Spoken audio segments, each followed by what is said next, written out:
Ya, ini kita UKI, berdiri sejak lebih dari 50 tahun lalu untuk menciptakan generasi penerus bangsa, generasi yang mempunyai visi dan mampu bersaing di era perkembangan teknologi yang semakin pesat.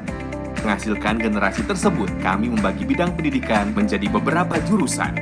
Program studi doktor hukum, program studi doktor pendidikan agama Kristen, dan program magister dengan pilihan program studi magister pendidikan,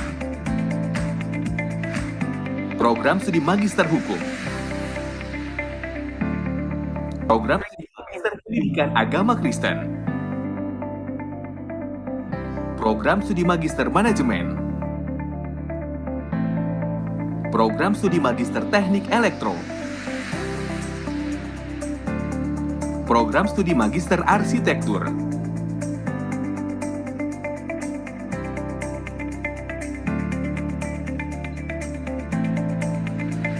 sedangkan untuk program sarjana, kami memberikan pilihan-pilihan untuk generasi yang ingin menjadi tenaga pengajar, seperti Fakultas Keguruan dan Ilmu Pendidikan, program studi bimbingan konseling, program studi pendidikan matematika, program studi pendidikan biologi, program studi pendidikan agama Kristen, program studi pendidikan fisika, program studi pendidikan kimia, Fakultas Sastra dan Bahasa, program studi Sastra Inggris, program studi pendidikan Bahasa Inggris, program studi pendidikan Bahasa Mandarin.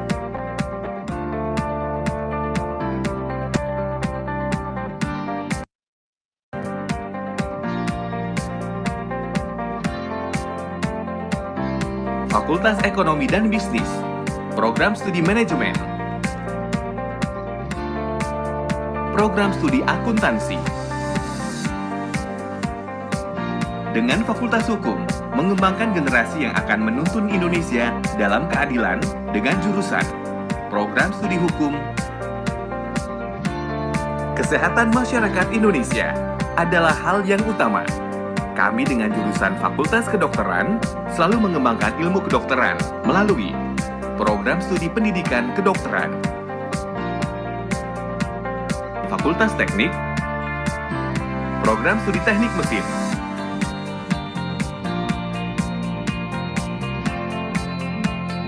program studi teknik elektro,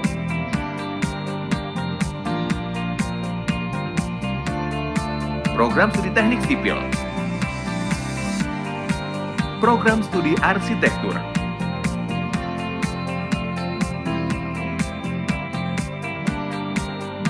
Fakultas Ilmu Sosial dan Ilmu Politik, program studi hubungan internasional, program studi ilmu komunikasi,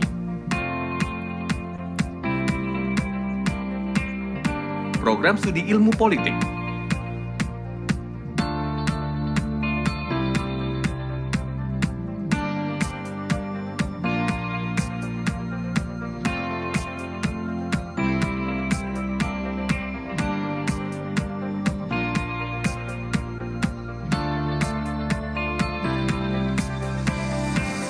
kami mempersiapkan tenaga yang ahli dan siap terjun untuk masyarakat Indonesia. Dengan program diploma Fakultas Vokasi, program studi fisioterapi, program studi perbankan dan keuangan, program studi keperawatan,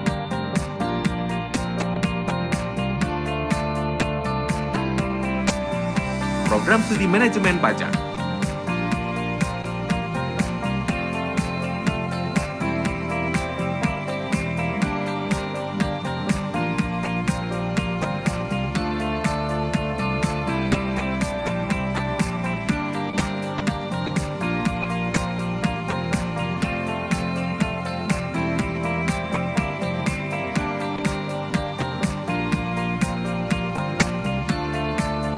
Kami menyadari bahwa metode pembelajaran berbasis teknologi menjadi suatu hal yang harus dikembangkan, khususnya di Universitas Kristen Indonesia. Dengan dukungan teknologi tinggi, UKI mempersiapkan diri menjadi universitas berskala internasional yang bermutu, mandiri, dan inovatif di bidang tridharma perguruan tinggi. UKI menerapkan paradigma pendidikan merdeka belajar, kampus merdeka, yang sesuai dengan karakter masyarakat Indonesia. Kami siap melayani mahasiswa menjadi generasi yang unggul, yang memiliki nilai-nilai rendah hati, berbagi peduli, disiplin, profesional, bertanggung jawab, dan berintegritas.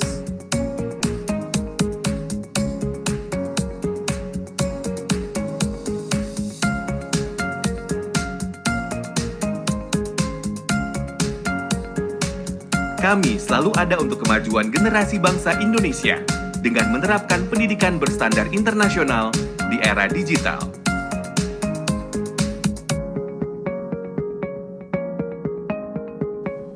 Karena kami datang untuk melayani.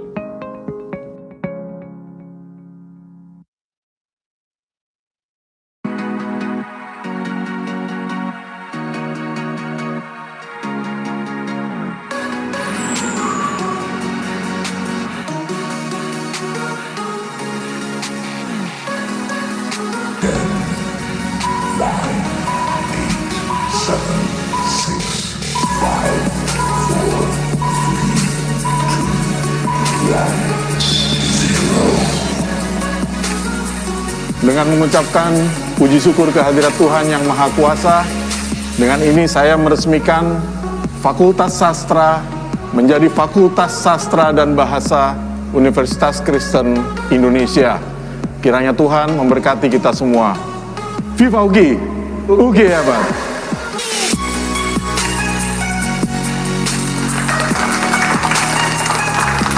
UGI hebat!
是2019年武帝大学中文系的毕业生，现在在汤格朗武迪学校当一名中文老师。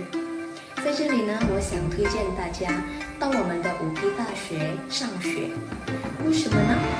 因为我们的武帝大学有中文系，我们的老师有本地的，也有专门从中国来的，他们会教你们写汉字、认读、书法、武术、文化等等。还有机会去中国留学哦。回来之后还可以当老师，还可以当导游，还可以当翻译等等。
面をしてやがる。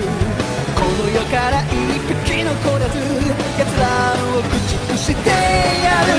最初に言い出したのは誰か、そんなこと覚えちゃいないが、忘れられない怒りがある。必ず駆逐してやる。選び食いた道の先はどんな場所に繋がっている。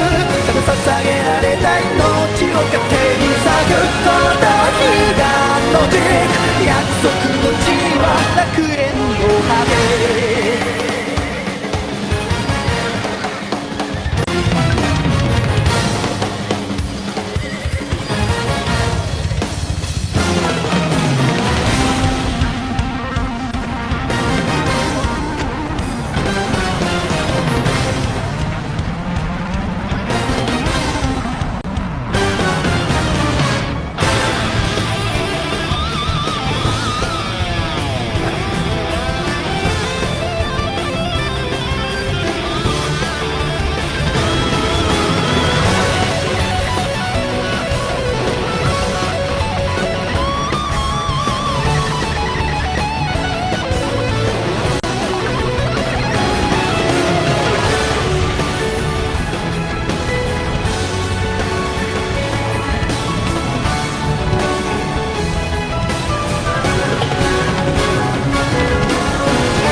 Shinjo Sasageo. Shalom, good afternoon, ladies and gentlemen. We welcome you in this public lecture titled Hajime Isayama, Attack on Titan, Attack on Memory and Ethics. This public lecture held by Faculty of Letters, English Literature Study Program, Universitas Kristen Indonesia. My name is Catherine Monica, and I am your host for today. Honorable the Dean of Faculty of Letters and Languages, Universitas Kristen Indonesia, Mem Susan Aha Sitohang, SSMA, the Head of English Literature Study Program, Ms. Mika Wijaya Saragi, SSM Hum, the guest speaker of Faculty of Arts and Letters, University of Santo Tomas, Philippines, Ms. Faye Dadia, MA. Also the participants who are joining us via Zoom today. Before we start this event, I would like to invite Thessalonica to lead us in prayer. Okay. Thessalonica. Thank you, Kaketh. And everyone, before proceeding with the public lecture with Ms. Faye Dadia, let's pray. I will be leading the prayer in English and in Christian, but you are welcome to pray in whatever religion you believe in. Everyone, let's pray. Dear God, right now the public webinar with Ms. Faye Dadia is about to begin. Please bless us and Ms. Faye Dadia so the webinar can go smoothly. Thank you, God. Amen.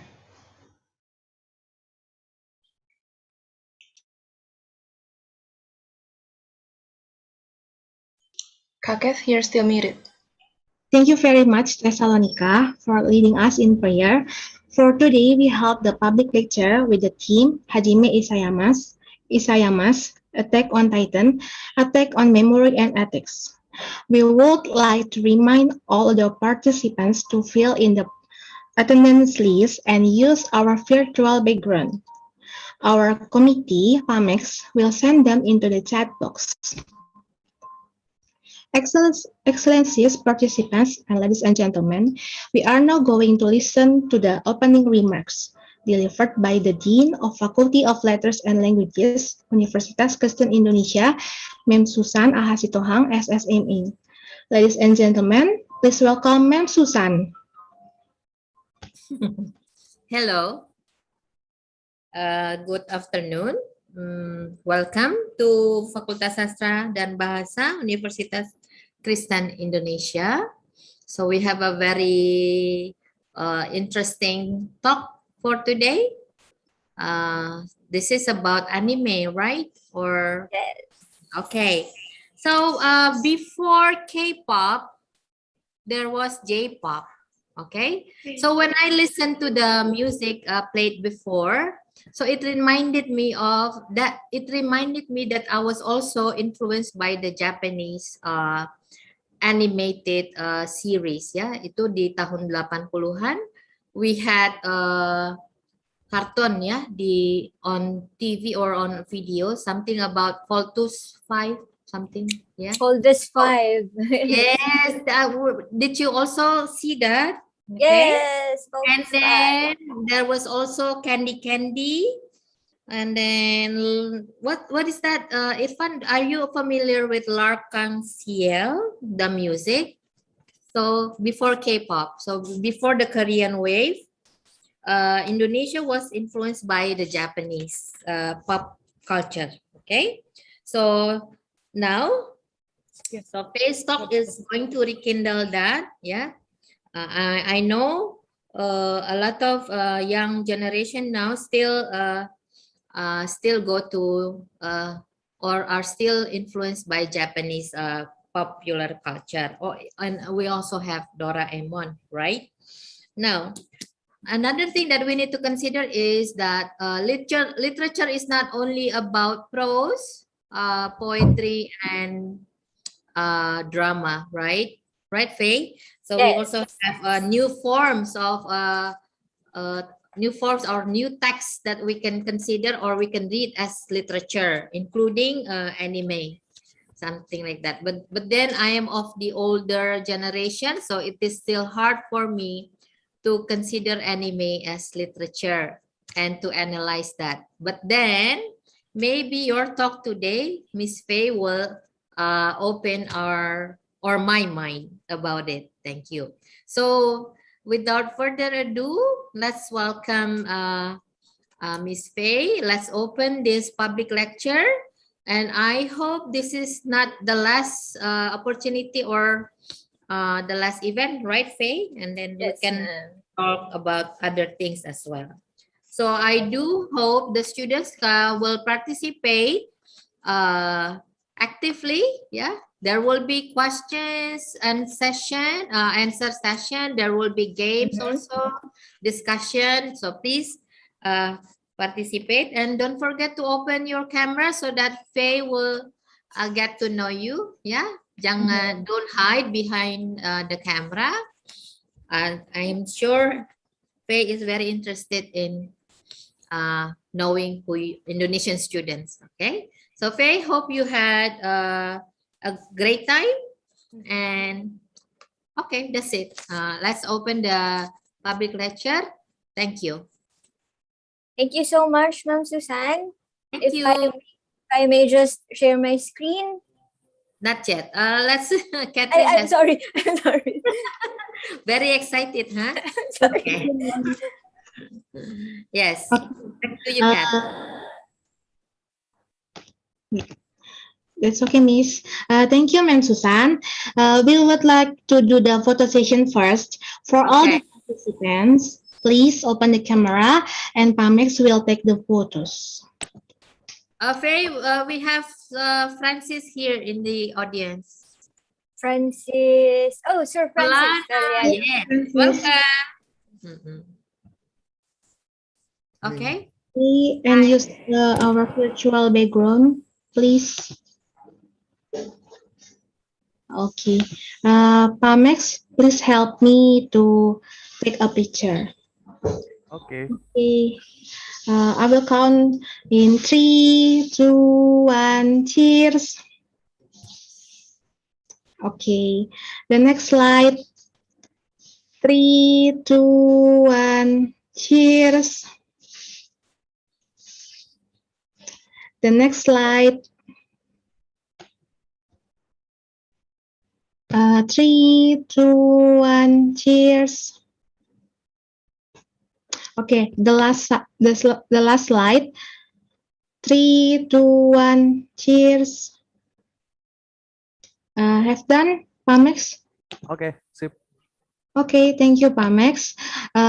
We have come to the main agenda of our public lecture. This session, we will hear the presentation delivered by our speaker from the University of Santo, Tomas, Philippines, Miss Dadia, MA. Let me read her bionet first. VMC Dadia is a faculty of Department of Literature at the University of Santo Tomas in Manila, Philippines, where she teaches the great works, art appreciation, and literature and the environment. She is currently General Secretariat for the Cultural, Literary, and Art Studies Society, Inc., a non-stock corporation for professionals and scholars of the humanities in the Philippines. Please welcome our speaker, Miss Faye. The time is yours, Miss Faye. Hi, thank you so much, Kath. Can Yes. I share my screen this time?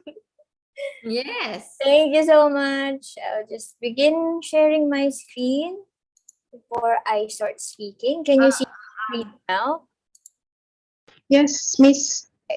Is it in full view right now?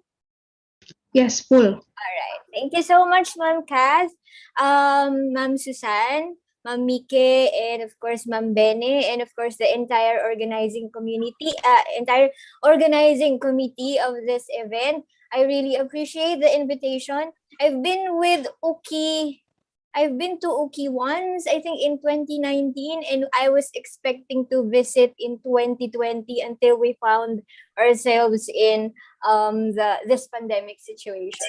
But then again, if things got safer, or probably if restrictions are eased, then I hope to visit Uki again and deliver the lecture again. Okay. So as introduced by Kaz, my name is Dadia. You can call me Vey or Ma'am Vey.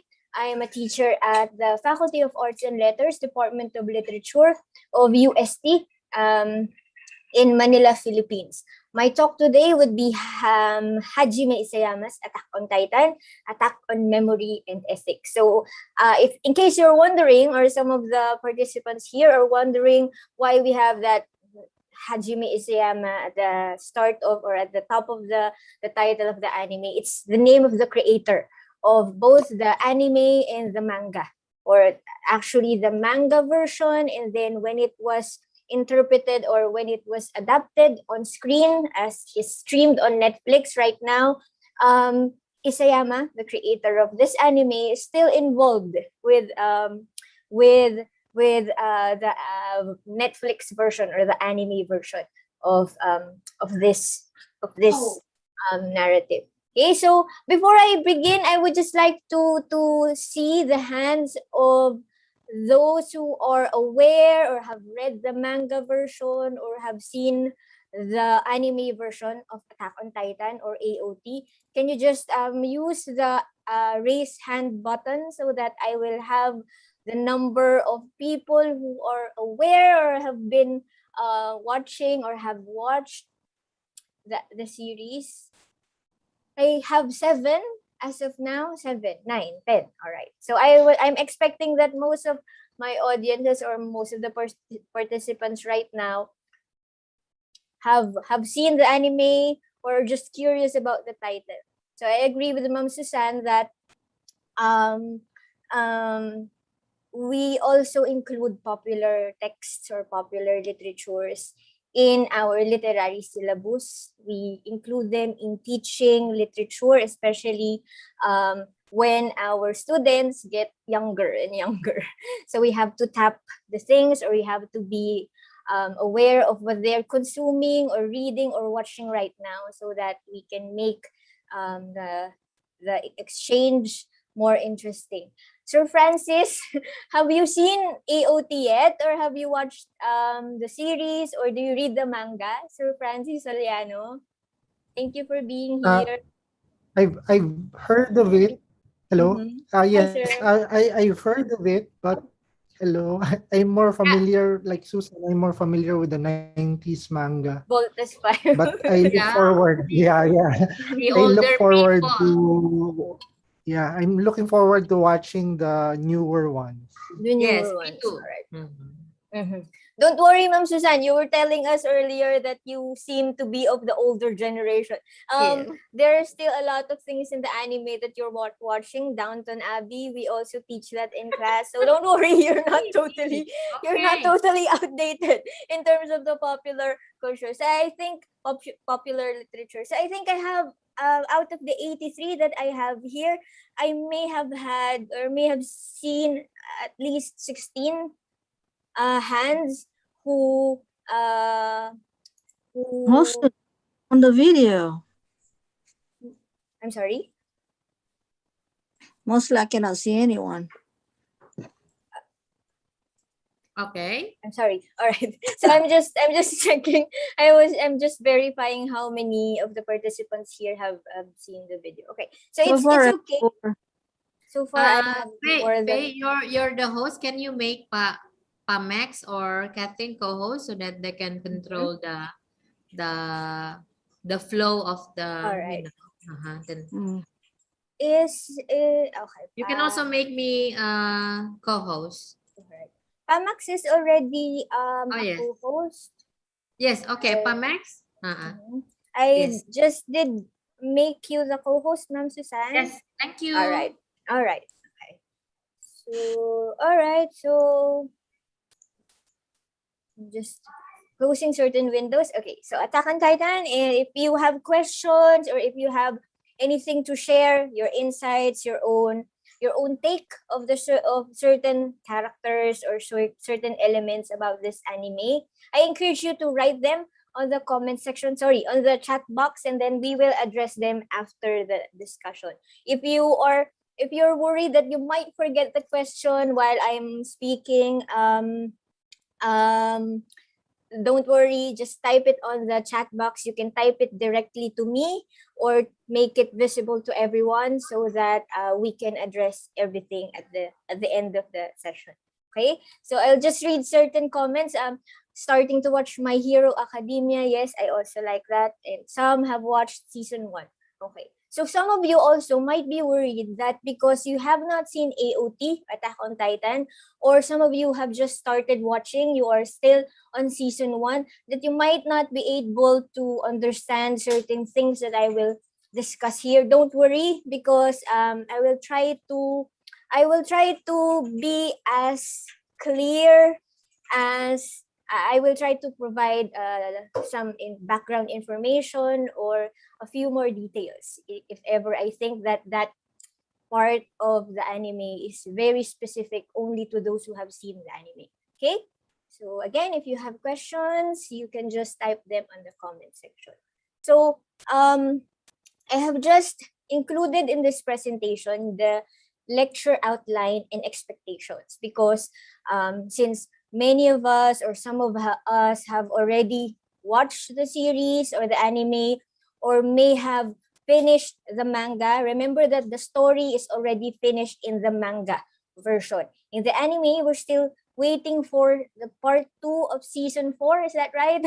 Part 2 of season 4. Therefore, the anime version is not yet finished, but the story is already concluded.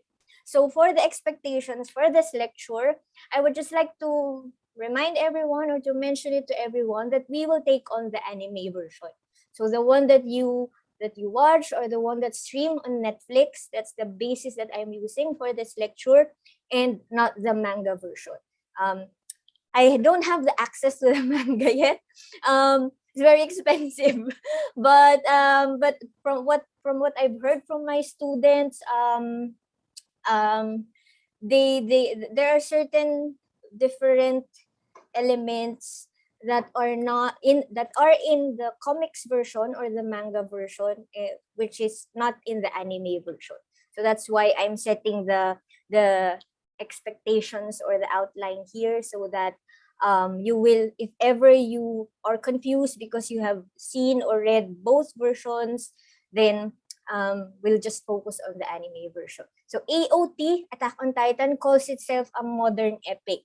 And because of that, because the narrative is so lengthy, the narrative branches out from so many backstories, so many subplots. So it's very impossible for us to talk about the entirety of the manga or the anime version in one lecture that will last for only 2 hours. So summarizing the entire anime in its backstory needs a separate lecture session. It will take an entire term to talk about this anime because it's some sort of an epic. So we will just focus on certain elements that are significant or relevant to the tropes that I mentioned to the title in terms of memory and in terms of ethics. Okay, so only selected scenes, characters, and other elements will be given focus, again in relation to the tropes that I outlined in the title of the presentation. And if there are further explanations that need to be provided in certain scenes or in certain subtopics that I will talk about later on, then I will provide further explanations for that, because I know that people like Ma'am Susan or participants that like Ma'am Susan or, for example, Sir Francis that are here won't be so familiar with certain scenes that I will talk about. So for us to contextualize that scene, I will try to provide further explanation on that. Okay? All right. So there will be, I will just ask a few of us, or maybe some of us, to begin by asking the class to participate. Sorry if I keep calling the session class. I'm used to talking to my class about topics like this. So I'm just going to invite you to accomplish a very simple activity, just for my own reference, because I would like to measure everyone's own take or your own interest in popular literatures like this one. So before I proceed to the actual activity, I will just give out some instructions on the activity. First, when you are sent to your breakout room, or when you are sent to the group where you will belong, I'd like you to work together. Probably there will be 5 to 6 members per group. So I'd like the 5 or the 6 of you to work together to think of as many tropes that you can find on any literary work or popular literary work that you're familiar with. So before I proceed with that, the first instruction for this simple activity is that first you save your work to a PowerPoint or a Google Sheet document. So it's okay if you just save it in one page of a PowerPoint, or if you choose to work on a Google Sheet document so that everyone can put their insights real time, it's fine with me. But make sure you save your work so that later on, when I ask you to present your work to the class or to everyone, you can flash your screen to us. Okay? So each representative of each group will be given the opportunity to present your findings to the class. Okay? So if you want the 2 of you, for example, to present or to take turns in presenting the findings of your group, it's fine with me. But just make sure that somebody from your group is ready to present your findings to the entire session or to the entire class. Okay? So the group with the most number of tropes and the best explanation wins. So whatever the prize will be, it will be discussed by Miss Kath or Ma'am Susan or probably Miss Bene. Okay, so we will talk about that later during the activity. Okay, so what will you do? If you have questions at this point, I encourage you to open your microphone and ask me right away so that we can clarify your concern real time. Okay, so what will you do at this point? So when you are sorted into your breakout rooms, you're going to identify tropes from any popular literature that you have watched, you have seen, or you have read recently. Okay, so when we say popular literature, it could be anime or manga or TV series. So Downtown Abbey is counted. If you have seen a film, Avengers, you can also include that. Okay, so you will cite as many examples as possible. Okay, so the example I cited here is Thanos from the end game. Okay, so identify the trope. So the trope, when we say trope, it's the central metaphor of the story. So it propels or it motivates the plot of the story. So in Endgame, what the central trope there is the gauntlet, right? The gauntlet is the trope because the plot of the story revolves on who gets that gauntlet and who is able to collect all the stones to make that gauntlet do whatever it is that it's capable of doing. Okay, so that's my example. And the other part of the activity is for you to explain the role of that trope in the story. Okay, so I said that one example is the gauntlet in Avengers Endgame. And then on the other column of the activity, you're going to explain the representation or the role of that trope in the story. Okay, so do you need more example? Do you need more example about tropes in popular literature? If I give more examples, you might run out of things that you can cite. Are you familiar with Game of Thrones?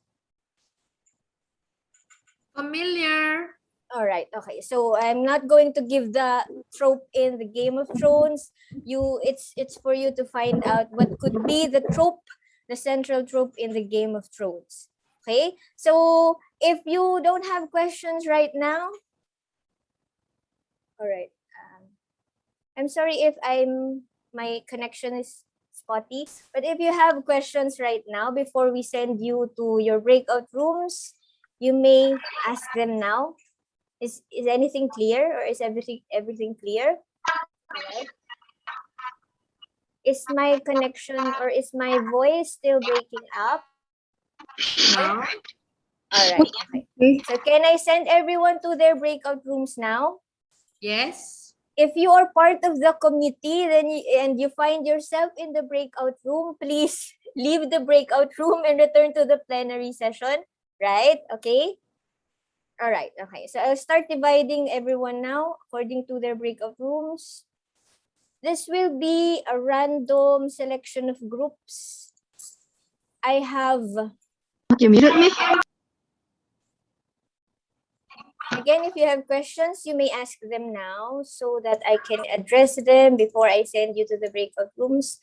I am creating 10 rooms.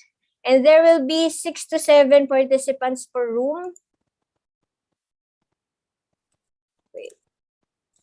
All right, I'm creating 9 rooms instead. 9 rooms, and there will be 7 to 8 participants per room. Again, if you are part of the organizing committee, please leave the room and return to the plenary session.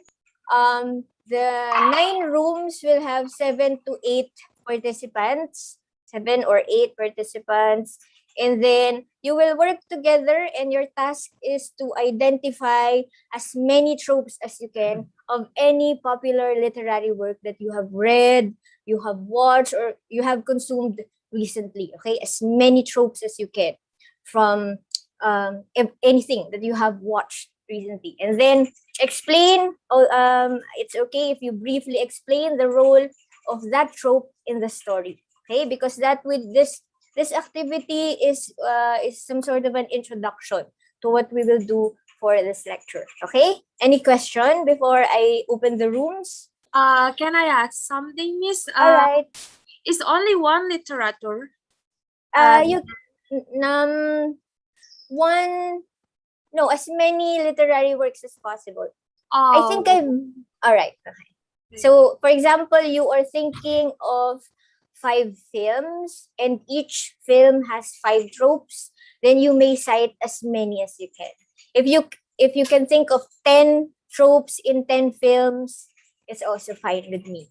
But if you are only thinking of one film, for example, Endgame, and you found 5 tropes in that film, then it's also okay with me. Did I answer your question, Esther? Yes, thank you. All right. Any other question? If you have question while you are still in your room, I think you can click the button there and ask for help. I think there's an option in the room where you can ask for the help of anybody from the plenary session. Okay, so if there are no more questions, I will open the rooms now, and I will invite everyone to join that room. Remember to work closely with your group member. I'm not sure if everyone knows everyone, but it's fine because it's an opportunity to connect. Okay, I'll open the rooms now, and I will give you, Ma'am Susan, is it okay if I give them 20 minutes to work on this? Sure. All right. I'll give you 20 minutes to work on this, and then I will inform you if you have a few minutes left. Okay? I'm opening the rooms now.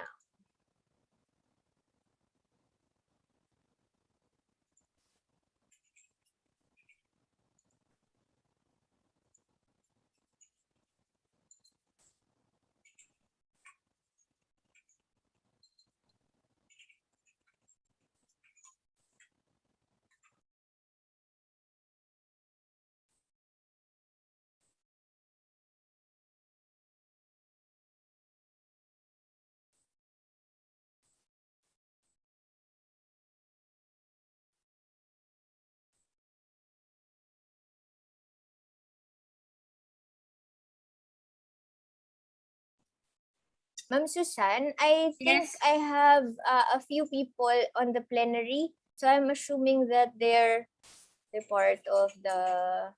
No. All right. So they have to. They have to join. I'll just assign them to certain groups. All right.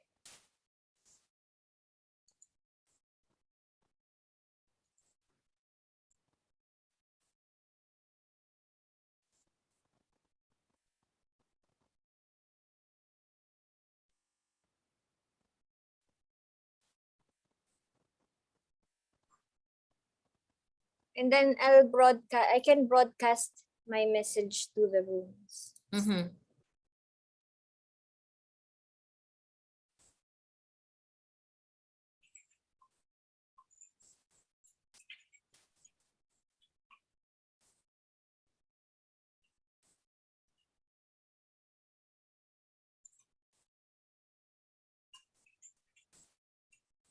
Ma'am Susan, I'll just enter the room so that I'll see how they're going with their presentations.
Faye, Yes, ma'am.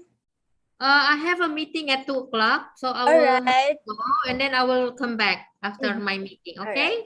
Okay, Good luck. ma'am. Thank Yes. you. I'll see you. See you.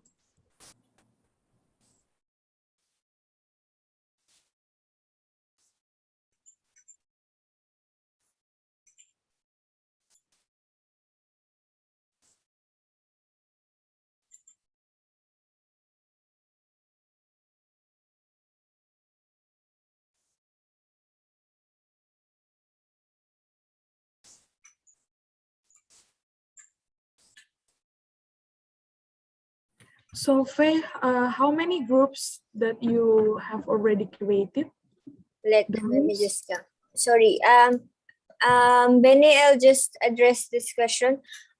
She said she is in group 8 and then she got disconnected. Okay, I'll move her to room 8. Okay.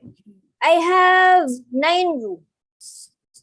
Okay. I have 9 rooms and then is that you, Benny? I'm sorry. Yes. Right. Just wondering. They only have 11 minutes left. I'll just move to another room. Is it okay? Okay, sure. Right. Just see how they're doing.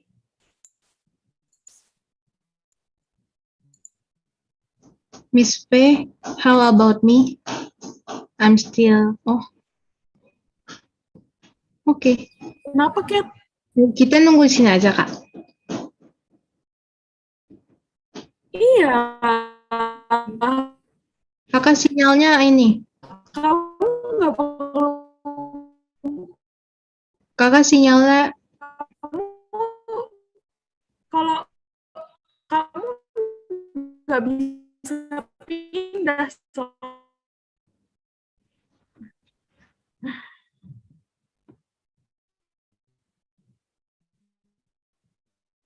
Halo?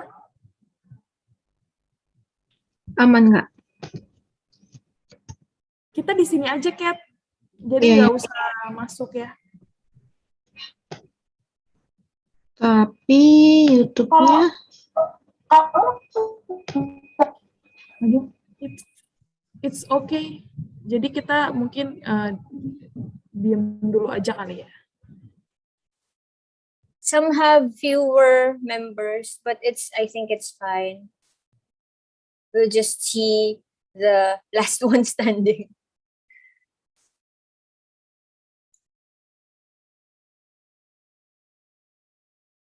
Oke, Miss.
Ini siapa ya?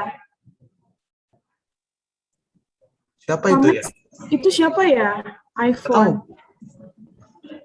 Ya ampun, rusuh banget sih.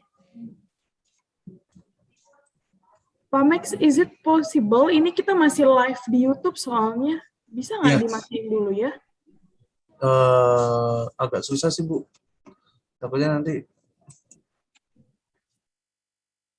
Oke, kalau ada nanti yang iPhone, tadi jangan di accept ya. Oke, siap, baik. Jangan di admit, oke.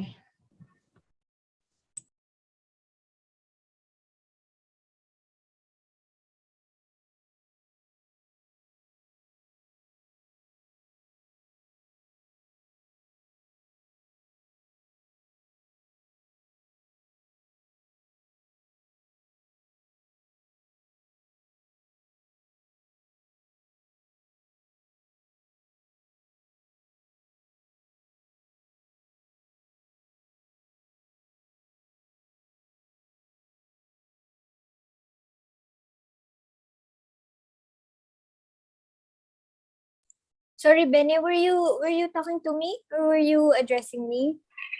No. Actually, I'm we sorry. have technical problems there, but it's solved now. All right. Yeah. I'll let them know if they have 5 minutes left.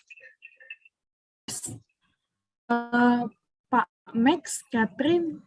So kan ini Catherine dan Pak Max kan co-host ya. Ya, Bu. Jadi nanti kalau misalnya ada yang masuk lagi, tapi tidak menggunakan nama asli, misalnya iPhone atau titik-titik atau apapun itu, untuk menghindari masalah yang kayak tadi, tolong jangan di-admit ya. Siap, Bu. Baik. Oke, Catherine, oke ya? Oke, sip. Berarti yang di-accept itu cuma yang bernama doang ya? Iya, seperti itu aja. Oke, baik.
Bene, their time's up. So I've now closed the rooms, and then they are now returning to the main session.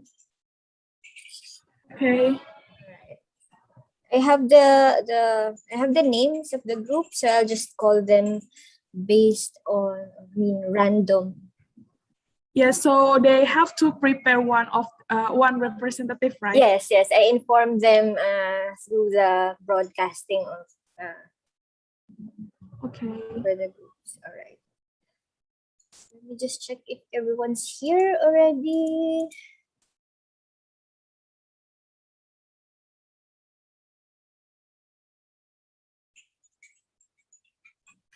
I guess at the beginning we have kind of around 70 people, right? Yeah. I can see who's still in the rooms. 36. Can see who's still in the rooms and who are still they will be voluntarily sent back to the main session, to this main session, once all the rooms close. Right. I think everyone's here now. I'm not sure if the rest have been disconnected, but the rooms, I think we have everyone now. I informed everyone through the announcement that you will be called on to present your work. So I will just randomize the names from the groups. Can we have somebody from room 8 or from group 8? Do you have somebody to represent the group? You can now share your screen if you work on Google Docs, or if you put your findings on a page on PowerPoint, that's also fine. As long as you can share your screen, then we appreciate that. Is it Angelica? Angelica? Hi. Who will represent room 8 or group 8?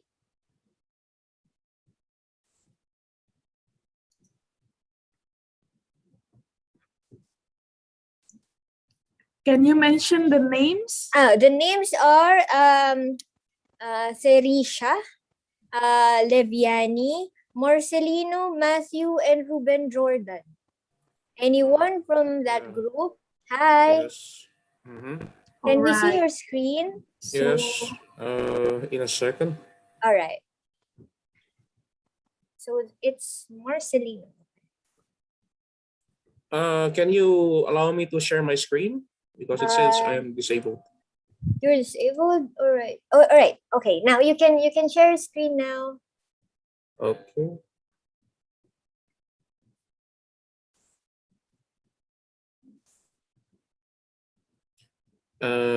Can my screen be seen? No? Yep, it's still loading. Right there. All right.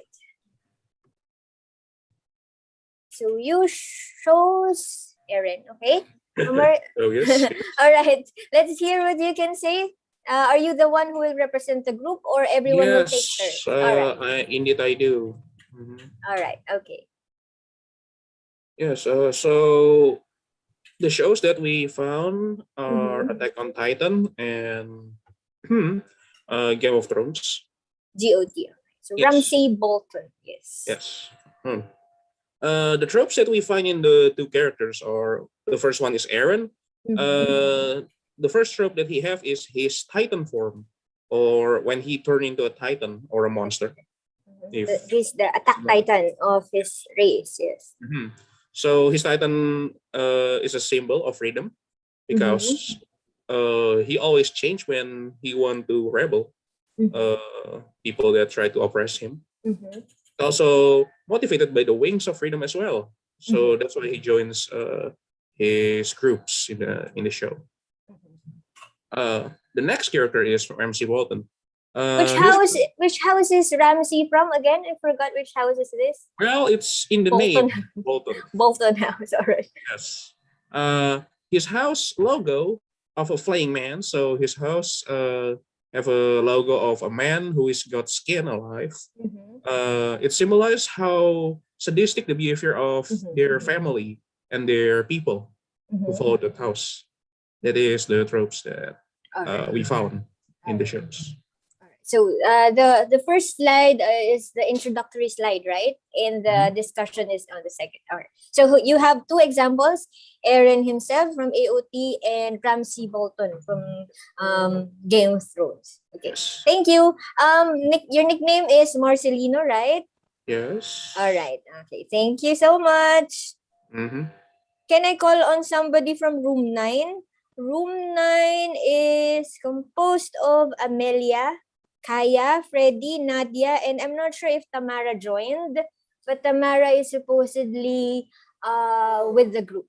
Okay. Thank you so much again to room 8. Room 9 can now start sharing their screen the way room 8 did. So Marcel, you can unshare your screen. Marcel. Yes. And then room 9 can take over. Hello. Hi.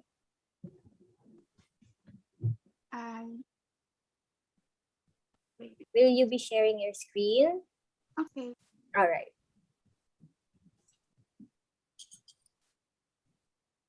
I use phone. So it's my. Yay, just me.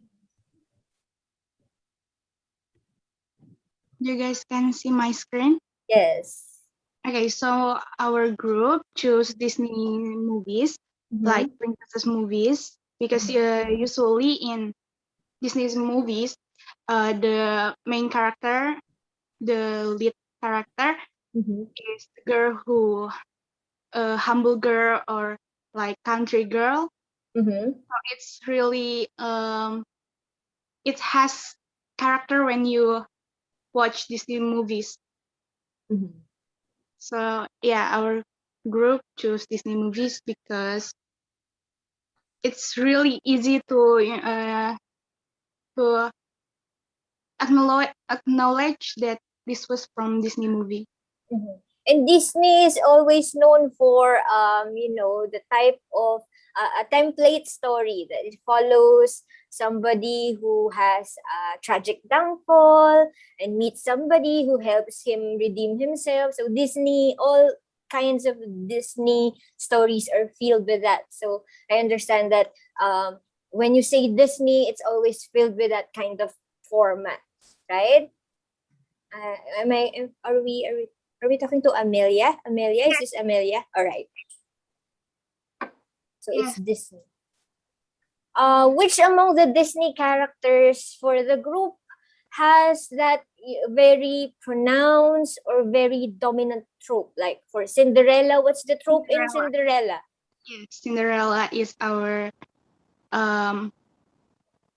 first character that pop up in our mind. So we choose Disney movie, princess movie, like Beauty and the Beast. Beauty and the Beast. All right. Okay. So anything else, Amelia, or anyone from the group who wants to add to your presentation? No, that's all from us. All right. All right. Thank you so much. Thank you so much, room 8. So Francis, you're raising your hand. You want to ask a question or volunteer your group? Yeah, well, I just want maybe to speak next because they presented about Disney movies. And while our group was not able to prepare a PowerPoint, I'm not a very techie person, but what we have in mind was the damsel in distress and saving the princess trope, and which is of course very medieval. So it starts. I'm thinking that there are many medieval, stories that have a knight in shining armor needing to save a damsel or a princess from danger, say from a dragon. But that has been appropriated also in popular culture. What I'm most familiar with would be Super Mario Brothers. I grew up playing Super Mario, and the premise is that you need to save the princess. And I think there are others like Prince of Persia, The Legend of Zelda. Sorry, these are very old Legend of Zelda, video yes. games, and they have the same group. Yeah, and of course, Zelda. we need to say that now they are we need to question them because we know that female characters in reality and also in modern fiction are not as helpless as they are represented. And we Yeah, have that's female heroines now, right? Heroes, right? right. Male characters who are central to the story. So it's very outdated to have characters or damsels who are always depicted in distress. Right. All right. Thank you so much, Sir Francis. Right. Thank you. Anyone else who wants to speak for their group or who wants to present their group? Anyone? I'll just call one more, and then later on, I'll ask you to submit your works later to Ma'am Kath. And then we will decide who will win or who has the most number of examples or the best answers. And then we will decide later on, or we will announce later on who won for this activity. Can I have one last group? Can we have Bertha from room 3? Bertha, Cornelius, Jennifer, and Kelly. I'm not sure if Putu joined the group, but the ones who are active in the group are Bertha, Ifo, Cornelius, Jennifer, and Kelly. Can you present your work?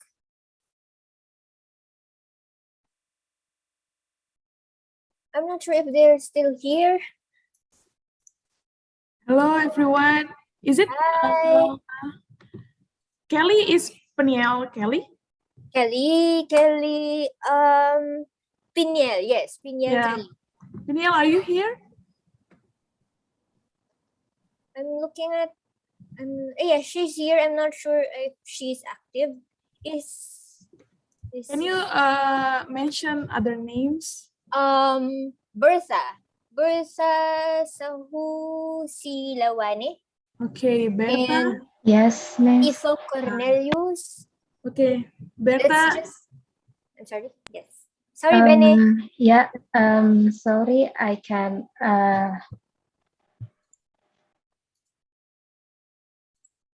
Sorry, I can share screen, but can I just explain? Yeah, sure. Okay. Can you open your camera so that we can see you? Okay, so our shows and tropes is from an anime. It's Itadori Yuji from Jujutsu Kaisen. All right. Yep. Okay, so in this story, Itadori Yuji with King of Curse Sukuna. It's his finger. So Yuji Itadori, who became a Jujutsu high school student because of an incident. So in this story, Yuji was triggering a series of supernatural events, and Yuji find himself suddenly thrust into the world of curses, monstrous beings formed from human hatred and negativity after swallowing and the object, which is revealed to be the finger of the demon Sukuna Ryomen, the king of curses.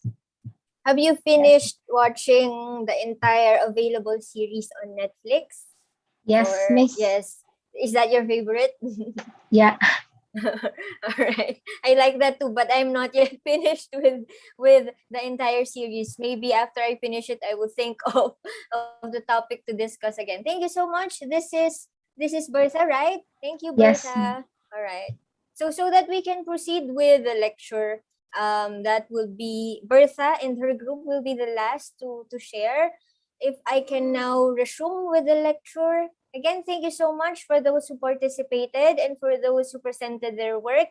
I will ask you later on to save your work and then ask Ma'am Kath to collect everything so that we can decide who will win for the activity. Okay.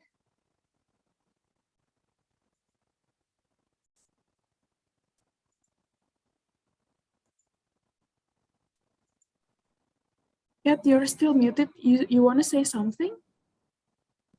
Bene, I'm just having internet connection problem.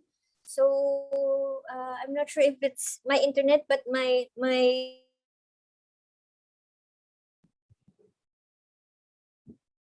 Hello, Fai?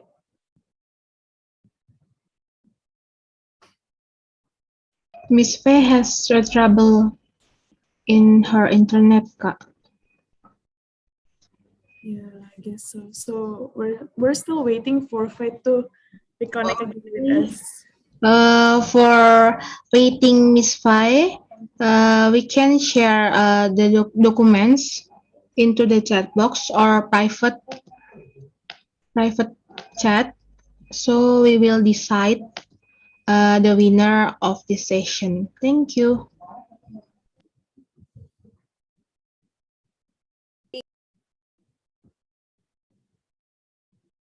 Yeah, so for students, actually, we will select one of the best presentations from the sharing session, yeah, from the breakout rooms that you already discussed before. So kindly send the PPT or any kind of documents that you already prepared. For example, Marcelino, please send your PPT, I guess, yeah, tadi ya, PPT to the chat box.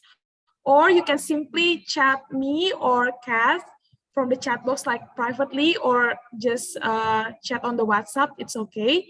So while we're listening to Ms. Fai's presentation, we will also select one of the best presentations. So we will also announce it later at the end of the session. So make sure you will be here until we finish the session. Okay. Thank you, Marcel, for sending us the presentation. Maybe others can also share it. May I ask Ruben Jordan? So this is your command, or this is your group result? Sorry, what? For the discussion.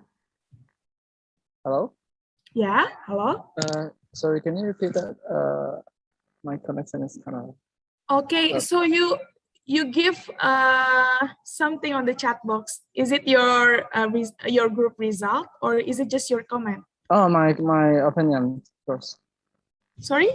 It's my opinion.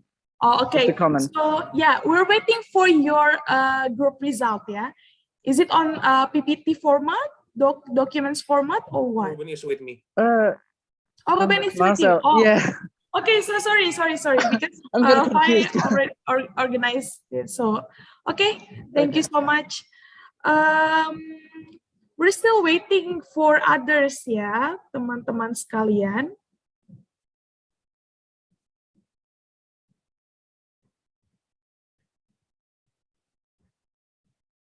Okay, I think I need to remove this spotlight. So, Catherine. Yeah. Miss Faye is not here. Yeah, please contact her. Wait. Yes, something happened. Yeah, this will always gonna happen, yeah, in online world. So just wait for her to connect again.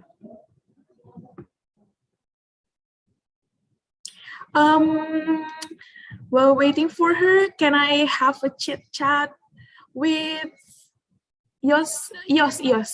So Yos, how's your group result? Can you share it to us on the chat box? Is here, Kabene. Yeah, okay. Is it okay? Yes. I'm sorry, I got disconnected. All of a sudden, my screen froze. All right, I'm so sorry again. Let's just proceed with the lecture right away. Okay, then, yeah. Interruption. I'm sorry again. Okay, so the reason I asked everyone for their input on the tropes that you're familiar with is because I just want to have a few a basic refresher, or just to remind us of what we mean by trope, because that's a key term that we use when we study literature.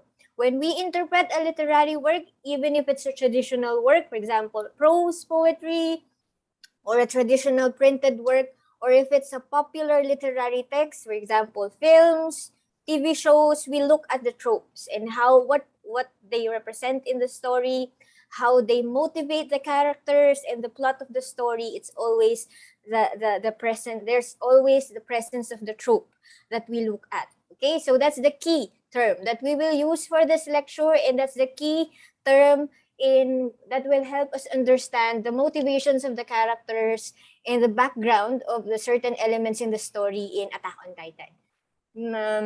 May I just share my screen now? Can you see my screen? Yes, Yeah. Fahmi. Please make it a full screen. Let me know if there's any part of the presentation that's being blocked by a box or a panel. Is it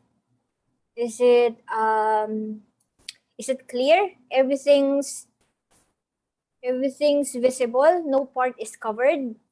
Yes. All right. Okay. So for the tropes and metaphors and the symbolisms in AOT, we will begin with the walls. For those who are familiar with AOT or have seen AOT, you are familiar that one of the more dominant tropes in the story is the presence of the walls.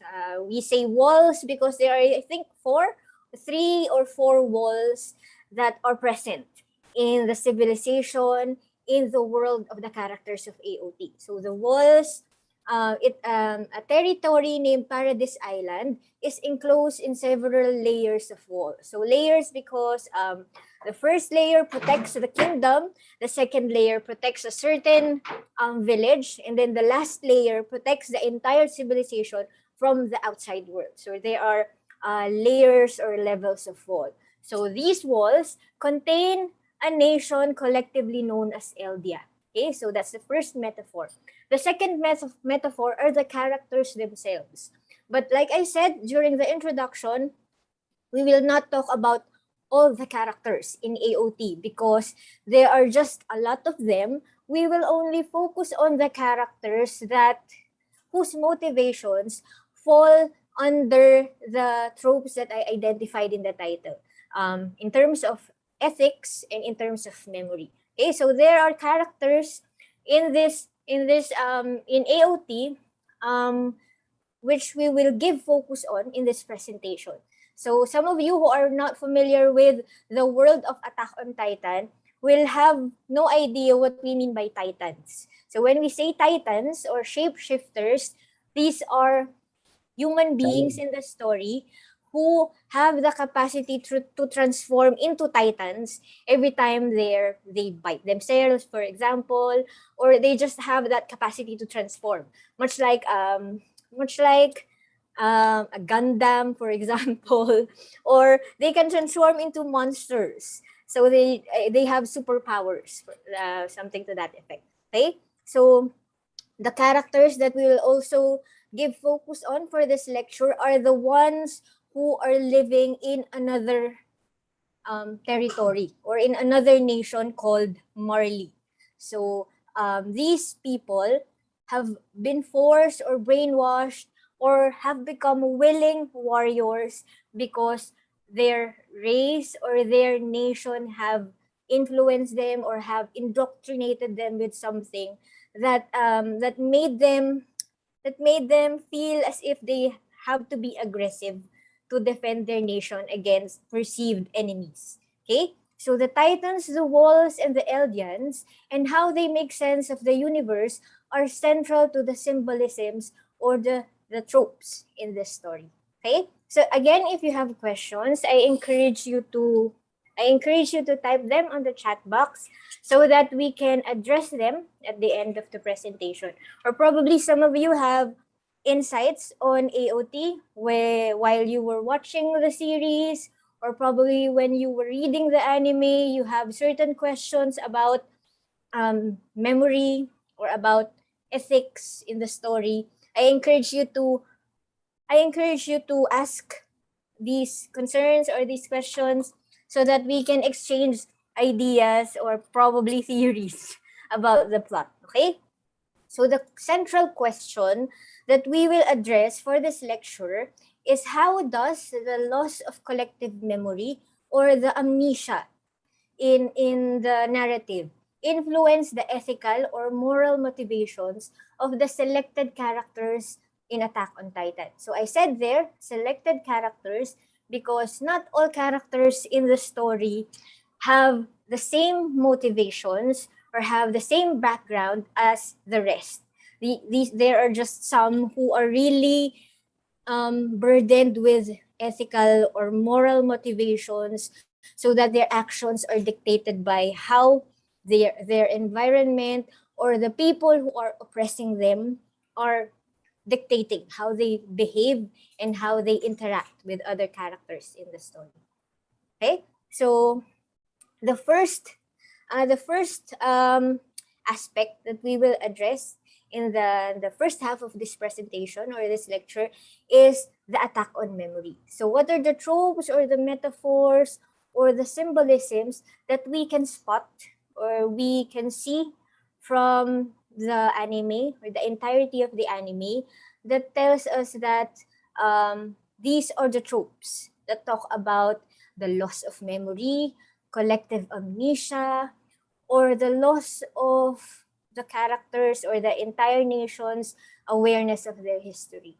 Okay? Again, if you have questions or if you have comments, I encourage you to ask them at the end of the session. Okay? So again, is there anything in the presentation, any part of the presentation that's being blocked by a panel or a black box? Or do you see the presentation fine? Is it clear? Clear. Clear. All right. Okay. So at this point, I'd like you to have a speaker or your earphones turned on, because I will show certain clips here so that we can understand better what I'm talking about in this specific tropes. So the first trope is the wall, because it represents it could represent two things. The first is that the wall can be a symbol or a trope of ignorance or amnesia in the story, because like in the allegory of the cave of Plato, if you're familiar with that story or if you're familiar with that allegory, Plato tells us that if we don't leave the cave or the confines of the cave, we remain in darkness or in symbolic ignorance.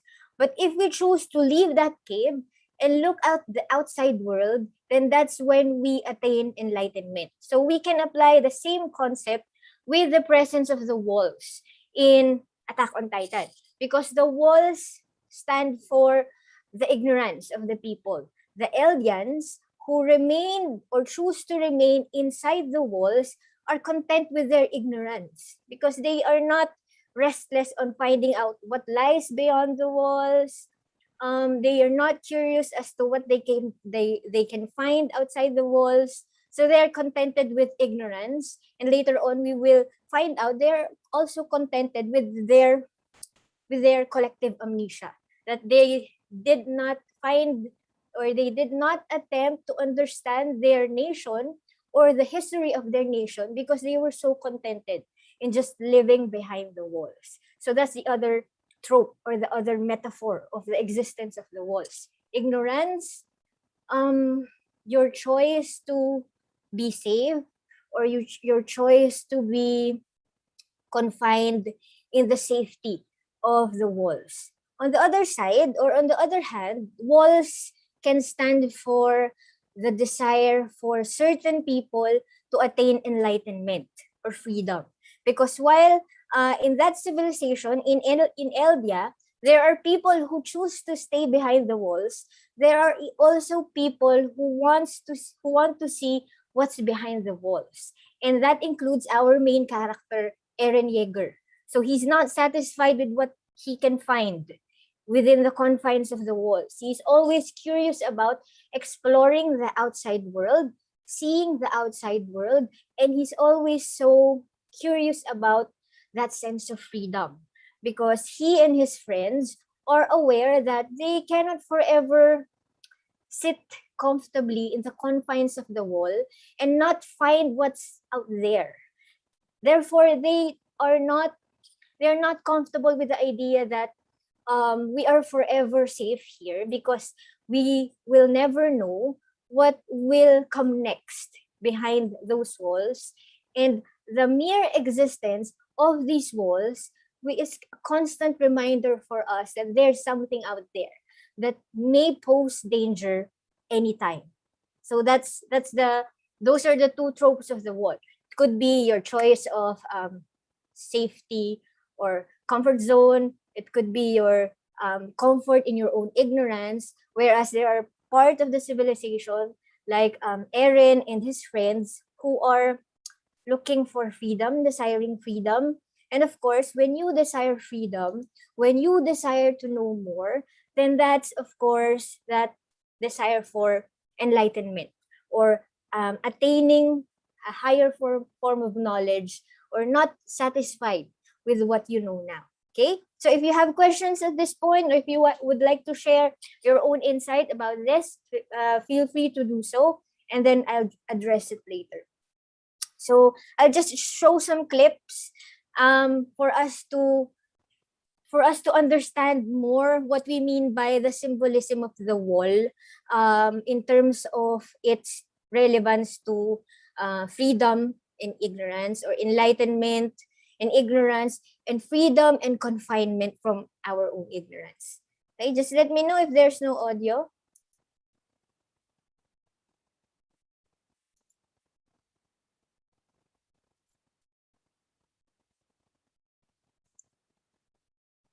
By the way, the dialogue is in Japanese, but you will find subtitles in the clips.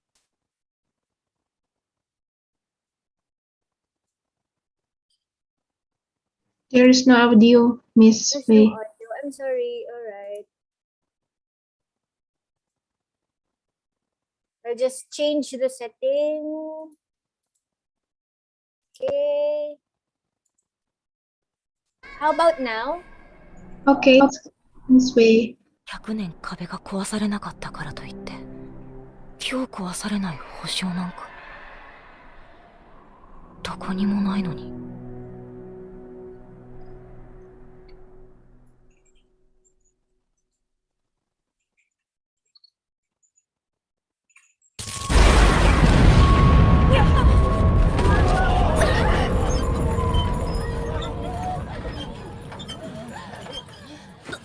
なんだ爆発か？あっちだ。何か落ちたらしい。おいアルビン、どうした？一体何が見えるってんだよ。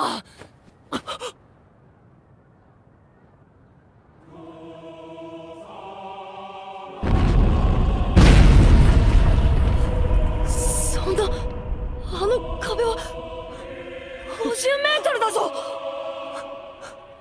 やつだ。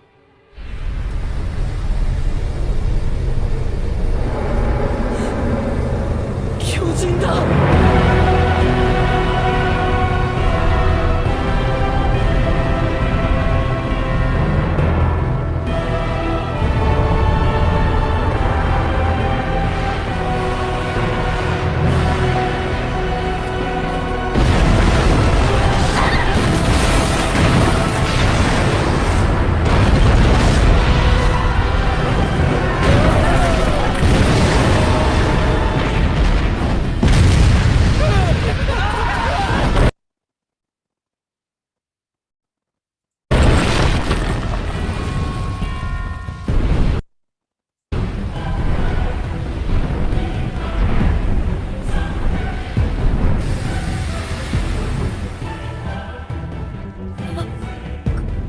壁に穴を。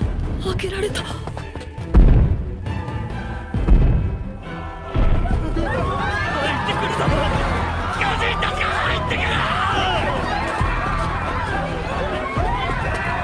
僕たちも。誰？こっちには家が、母さんが。ミカサ。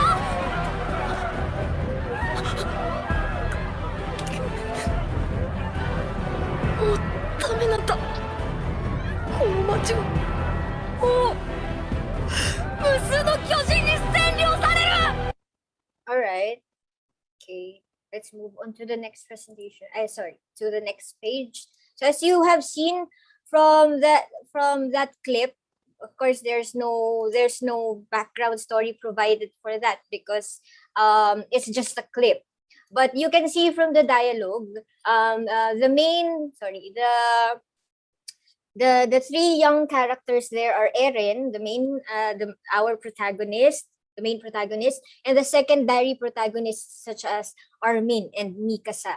So in the clip, you have seen, or you may have noticed that they are saying that that wall is 50 meters high, and they have been in the safety of that wall. I think this is Wall Maria, the external wall that protects them from the actual outside world. So once that wall is broken, then the next walls will also be broken easily by such a titan like that, a colossal titan. And you have seen in the dialogue or in the subtitles that how can this happen? This is a 50-meter high wall, and it was not mentioned in the clip, but before this happened, they were saying that they have lived for over a century of peace, because there have been no presence of titans for over 100 years, right? Am I correct? Over 100 years, there are no sightings of titans. There have been no titans. Therefore, the Eldian civilization or the Eldian nation have been living in peace for over 100 years. The opening episode, or the first episode of AOT, begins with the Wall Maria being broken down by the colossal titan, which also indicates to us that the time of peace is no longer there. The peace that they have held, the Eldians have held for over a century, is now broken, and that's where the plot takes off. Okay, so the wall can stand for your sense of safety, or it can also stand for a barrier when you desire freedom, when you desire to attain more enlightenment, because you want to see what's beyond it. It's just the actual presence of that wall is always an idea for you to think about your own existence. And that's what Eren was doing at the opening scene of this episode. Eren was just contemplating, oh, it's so boring, nothing's happening. And what's there behind the walls?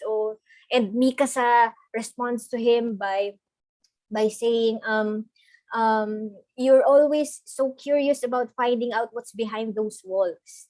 And that's the drive of Eren, to find out what's behind those walls.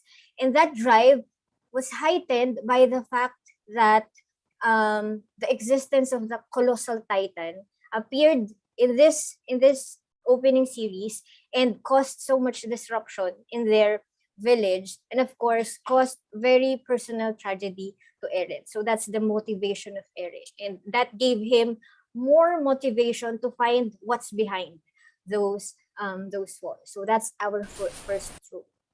Our second trope is the Eldian race themselves. So we said that the Eldians are the race or the nation living or confined within the walls. So that territory, the walled territory, is called Paradise Island. So they are made to believe, those Eldians living in Paradise Island, the walled territory, are made to believe by their king that they are the last race of humankind. So they are the last surviving race of humankind, and no humans live beyond the walls. So the walls are only behind those walls, you can only find titans. So that's what the Eldians are made to believe by their king. So the alien race, when you examine them, they can stand for the trope of collective amnesia because their memories have been tampered and they are made to believe a false history, or they were made to assume, or they were made to believe that whatever it is that they have now are not questionable, or it's something that's of course natural, or it's just given to them. So that's the second trope, the aliens. So the aliens' memories are tampered with to make them accept the current state of their civilization. Their history books are altered too. So the aliens were made to believe that since they are the only surviving human race, and then they have to be protected, they have to be contained in those walls. And if you contain a civilization, but by making them believe that they have to be preserved because they are the last surviving race, then it's like manipulating the memory of this civilization. And whatever they do, this manipulated civilization do, is of course an act of oppression, or an act of not their own will, because their own will has been controlled because their memories have been tampered with. Okay, so just to give us an idea of how some members of the nation try to make sense of so eventually some of them, the enlightened ones, some of them started thinking about there's something curious about their history. There's something that doesn't add up. So the braver ones, or the ones who are so restless about their past, attempted to look for clues, or tried to make sense of what they have by going their own way in finding out, are we being manipulated? Is this really our history? Or let's try to find out if there's more to what we know.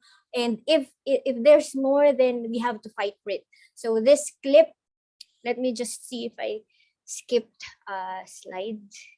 Okay, so this clip will give us an idea on the attempts of certain characters, including Eren himself, to find out more about their history, because eventually they realize that they're being manipulated, or there's something about their history that doesn't add up, or that something's wrong with their history, and they were intent on finding that out. So they took on a mission to trace certain clues as to for them to understand more their history. So one of the clips that give us an idea of what Eren and his group did is this. Let me know if there's no sound. So this is the basement where there's a book. And that book contains the diary, a history of their race.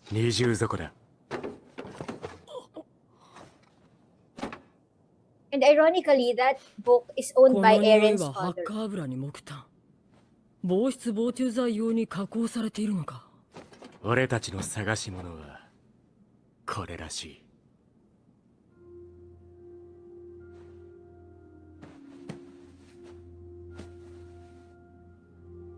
親父は俺に何を見せたかったんでしょうか。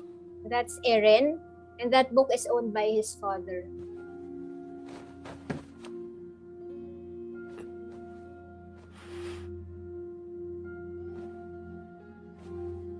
On the day when Eren's father is supposed to give him this book, the colossal titan attacked. So Eren was not able to gain access to this book right away. エルヴィンはこう質問しました。壁の外に人類がいないってどうやって調べたんですかと。彼曰く、人類が壁の外をろくに出歩けない以上は、人類が巨人に食い尽くされたことを確認できないはずだと。それなのに、歴史書は食い尽くされたと断言している。本来、歴史書というのは客観的であるべきで、食い尽くされたと思われると表記するのが正しいはずだ。そんなもの、言葉の上げ足取りじゃないか。違う。主観的な意図があるんだ。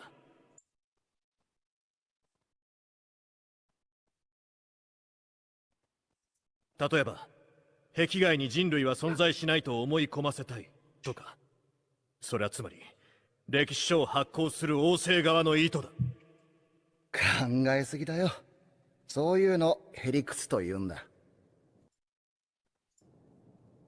あの時茶化した自分が今となっては。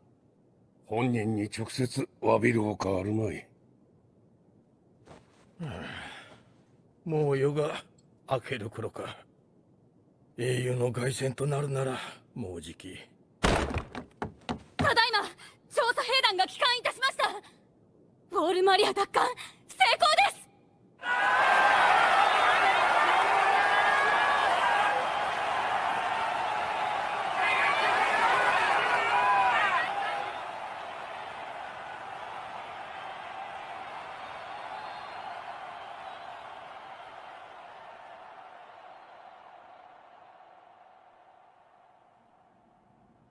これは肖像画。ちょっと見せて。いや、人が描いたものとは思えないほどの精巧さだ。それおじさんの字。これは絵ではない。これは被写体の光の反射を特殊な紙に焼き付けたもの。写真という。私は人類が優雅に暮らす壁の外から来た。人類は滅んでなどいない。この本を最初に手にする者が同胞であることを願う。Alright. Okay. So, I'd like you to, I just included this clip because there are certain dialogues there and then there are certain lines there that give us an idea that there are certain members of the Eldian race or the Eldian nation that know that their existence and their history is there's something wrong with their history, and because they have this drive for enlightenment and they are not satisfied with what's just given to them, they made it a mission to get to know more about their history, and because they have the means to fly past the walls, they have the means to find things that will make them know more about their history, then they do it. So eventually they found out through the book that they found in Eren's basement, in Eren's household in the basement, they realized that their ancestors, or the ones who know more about their history, have been telling them the same thing, that they're not the last of the human race, that there exists outside the walls civilization just like them, and humanity has not yet perished. So with that, these people, these select people from Eldia, became even more curious, because their first question is, why are we made to believe that we are the last of the last surviving race of humankind? The second concern is there something being hidden from us? And because you have these two questions, and you want more enlightenment, you want to be enlightened of your history, then that drove them to answer those questions. Those are their motivations in answering these questions. Because of course you won't just let you as somebody who is curious about your history, you won't just let those questions bug you, or okay, those are the questions and then let's not just do anything about it. That's not how certain characters in Eldia think. Because they have these concerns, then they are motivated to find out more about their history, and whoever it is that tampered their memory, altered their history books, and the motivations of that person, whoever that person is, that did something to their civilization and made them believe that they're the last of their race. Okay? So AOT, Attack on Titan, allegorizes what could happen to a civilization whose history of existence is altered, and whose people who hold the facts to their existence have either died or suffered from amnesia. So in this case, it's Eren's dad. who holds the secret to their civilization. He has the information as to why the Eldians behave that way, or why the Eldians are confined in the walls. But unfortunately, Eren's dad disappeared when the colossal titan attacked. So the one who holds the secret behind their history disappeared, and therefore the entire race or the entire civilization are left on their own to make sense of their own history, because the one left to explain it to them have either died or disappeared. So that's one of the main issues of Attack on Titan, that it becomes a problem. History becomes problematic, or history becomes questionable, if the ones who hold the secret, or if the ones who know the history of the race have perished or disappeared. And what if in Eldia you have no you have no characters like Erwin or Eren or Mikasa who are curious to know more about their history? What if everyone is just satisfied with their current situation? So you can just imagine what kind of civilization that is. But fortunately, there are Eren and the likes of Eren who are always has this thirst for knowing more, or curious as to explaining their background and their history. Okay, so we will move on now to the second aspect of the lecture. We first talk of the loss of memory, or the collective attack on the memory of the civilization.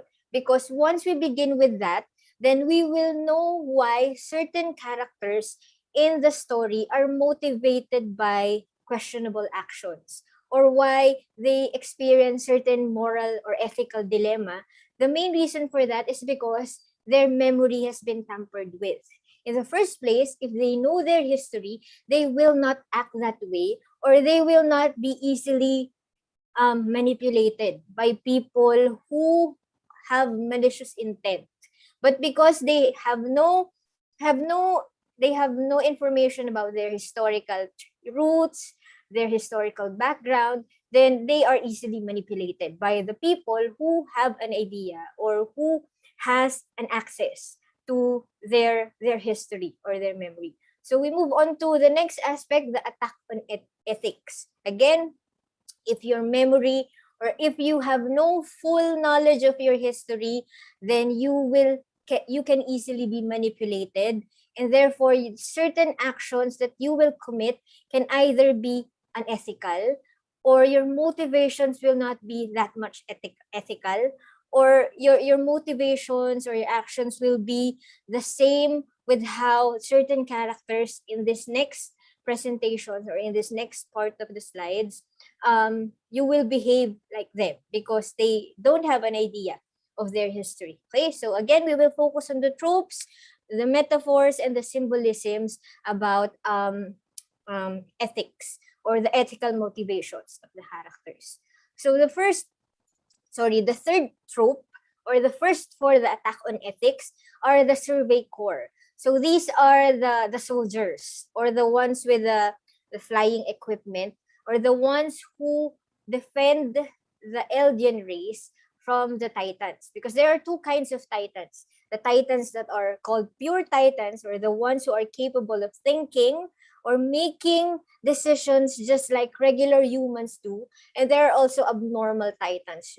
They just behave mindlessly, or just like regular animals. So the more dangerous enemy are the pure Titans. Okay, so the survey corps are the trope for hope, humanism, values, and ethics. So the trope of the survey corps is filled with even more symbolic manifestations. So the moniker, or their nickname, is the hope of mankind, because they are perceived as the ones who will protect Eldia, or the Eldians, from Titans.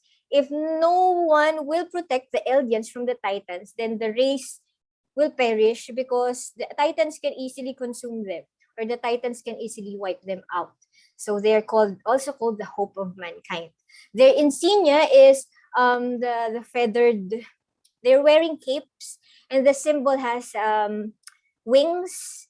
So their insignia is symbolic of the wings of freedom, because of course everyone's desire is to live in a civilization without walls, without the threat of titans, or without the threat of constantly being attacked by titans. And of course, their most symbolic manifestation is their deadliest member themselves, Levi Ackerman, humanity's strongest soldier.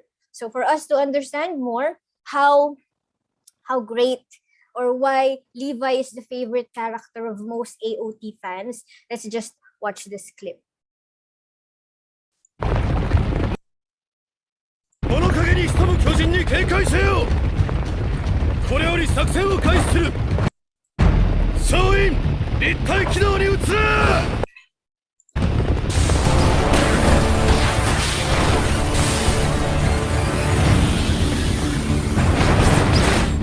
塞ぐべき門は2つ、内門と外門だ。これによって志願しなくを独立させ、中に残った巨人を殲滅する。我々の動きを知れば、敵はエレンを狙ってくるだろう。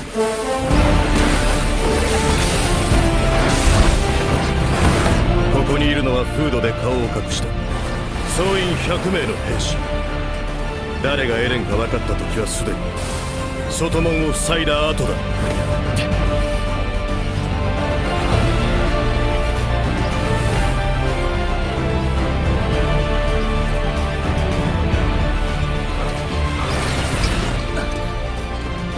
止まるな！外門を目指せ！了解！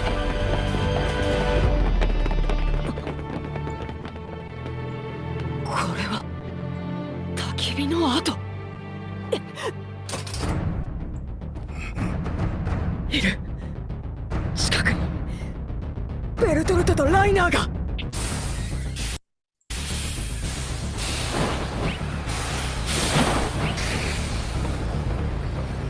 俺の家はあの辺りだ。あそこに全てを置いてきた。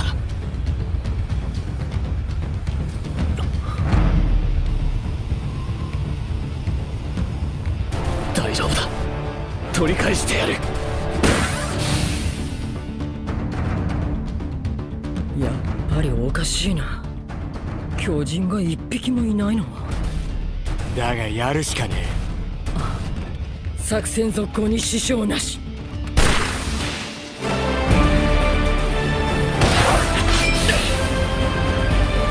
俺にはできる。いや、俺たちならできる。なぜなら俺たちは生まれた時からみんな特別で自由だからだ。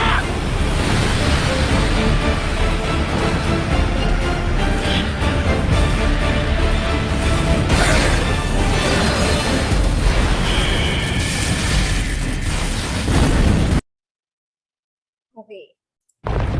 物陰に潜む巨人に警戒せよ。 Sorry. So, alright. So I'll address your insights and your comments later at the end of the presentation. So that clip shows us how I really have no term for how great, no other term of how great the Survey Corps are. But as vanguards of civilization and with the perils that their duty entails, they occupy an almost heroic status. So if you're familiar with the Night Watch of GOT, I think Marcel is familiar with that because Marcel has used as an example GOT, Game of Thrones, in his presentation. If you're familiar with the Night Walkers, as opposed to the Night Watchers or the Wall Keepers in Game of Thrones, is that what they're called? That designation is some sort of a curse because no one wants to be there. No one wants to be assigned to such a task of watching out for Night Walkers in Game of Thrones. In Attack on Titan, it's the opposite. It's a privilege. It's an honor to enlist in the Survey Corps because you represent humanity's last hope. You occupy an almost heroic status, and you have this, I'm not sure if it's a suicidal mission, but you have this, if you're like Eren, who wants to know more about their civilization, who wants to know more of what lies behind those walls, then that's your opportunity to know more about your civilization or what lies behind those walls or beyond those walls, because it's only the Survey Corps who are given the chance, because of their profession, given the chance to leave the walls. They have specific equipment that give them certain movements like that. They call it ODM, right? I forgot what it's called, but it gives them the ability to fly. It gives them the ability to attack the Titans, and the fact that they can attack head on these Titans give them that heroic status. Because if you're a normal member of the civilization, you won't enlist on that suicidal mission. You want to be confined in the safety of the walls.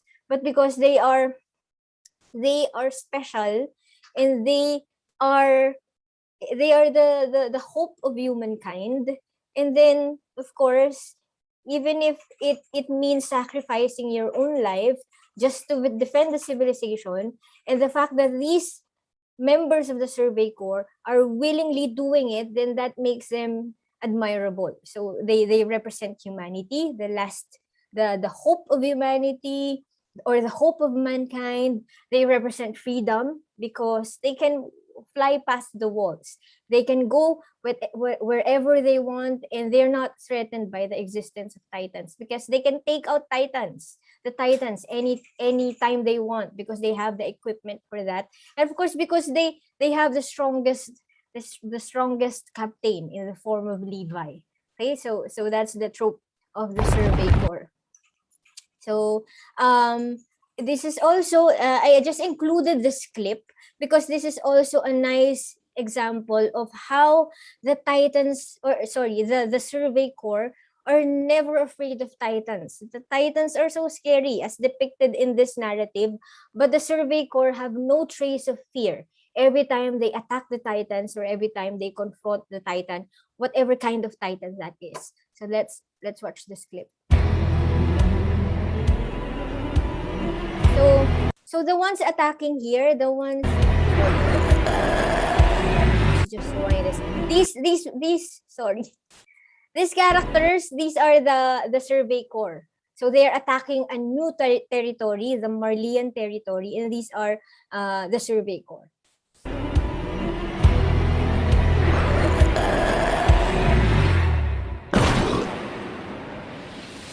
この瞬間を待っていた。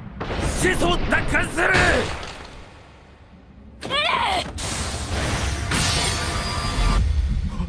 なんだ、紙切れ。今のこいつがまさかアカム。こ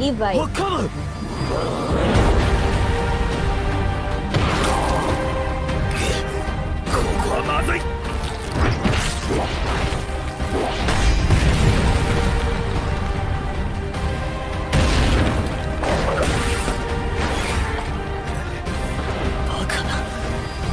俺は巨人だぞ。人間の姿のまま俺を殺す気か。これがパラディ島の悪魔。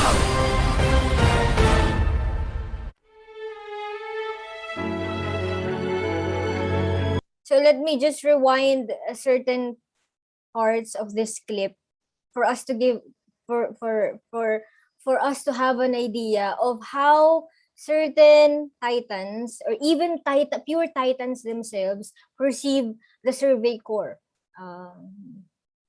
Here, I think the Titan here is Galliard, right? Is this Galliard, the Draw Titan? Sorry. So he says here.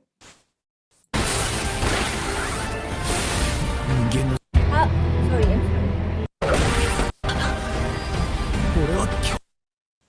sorry. I'm a Titan, he says. Sorry. And how can those regular humans approach me or attack me without no fear? Without no fear in their eyes, without any fear in their eyes, they are charging head on, attacking me. And they're just humans. So even a titan like Galliard, I'm not sure, I hope that's Galliard, but even a titan like Galliard himself, who is a titan, is amazed at the courage of the Survey Corps, because like he said, they're not afraid, they're charging at me with the intent to kill.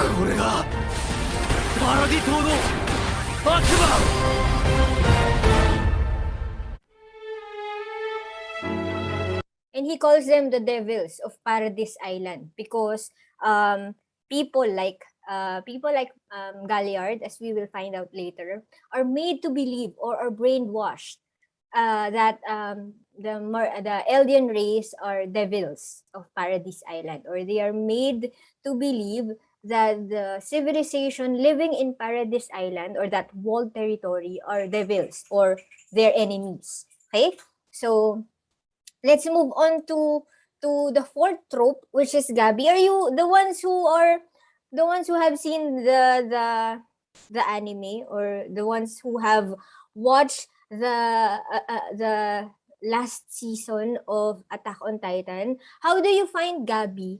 May I just hear your own view of how you find Gabi? Do you like Gabi? Do you find her alright?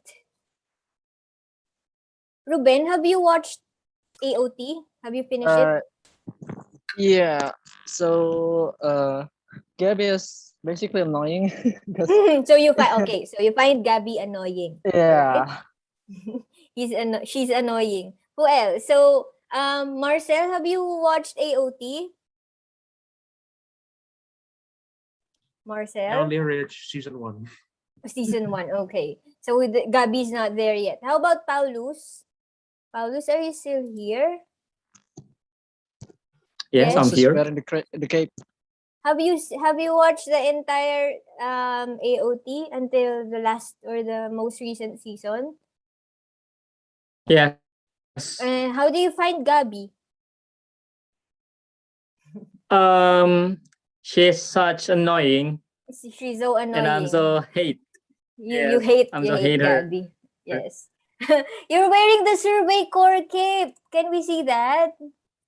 Can we see the back? Do you have the wings of freedom? That's so nice, Levi. Is that you?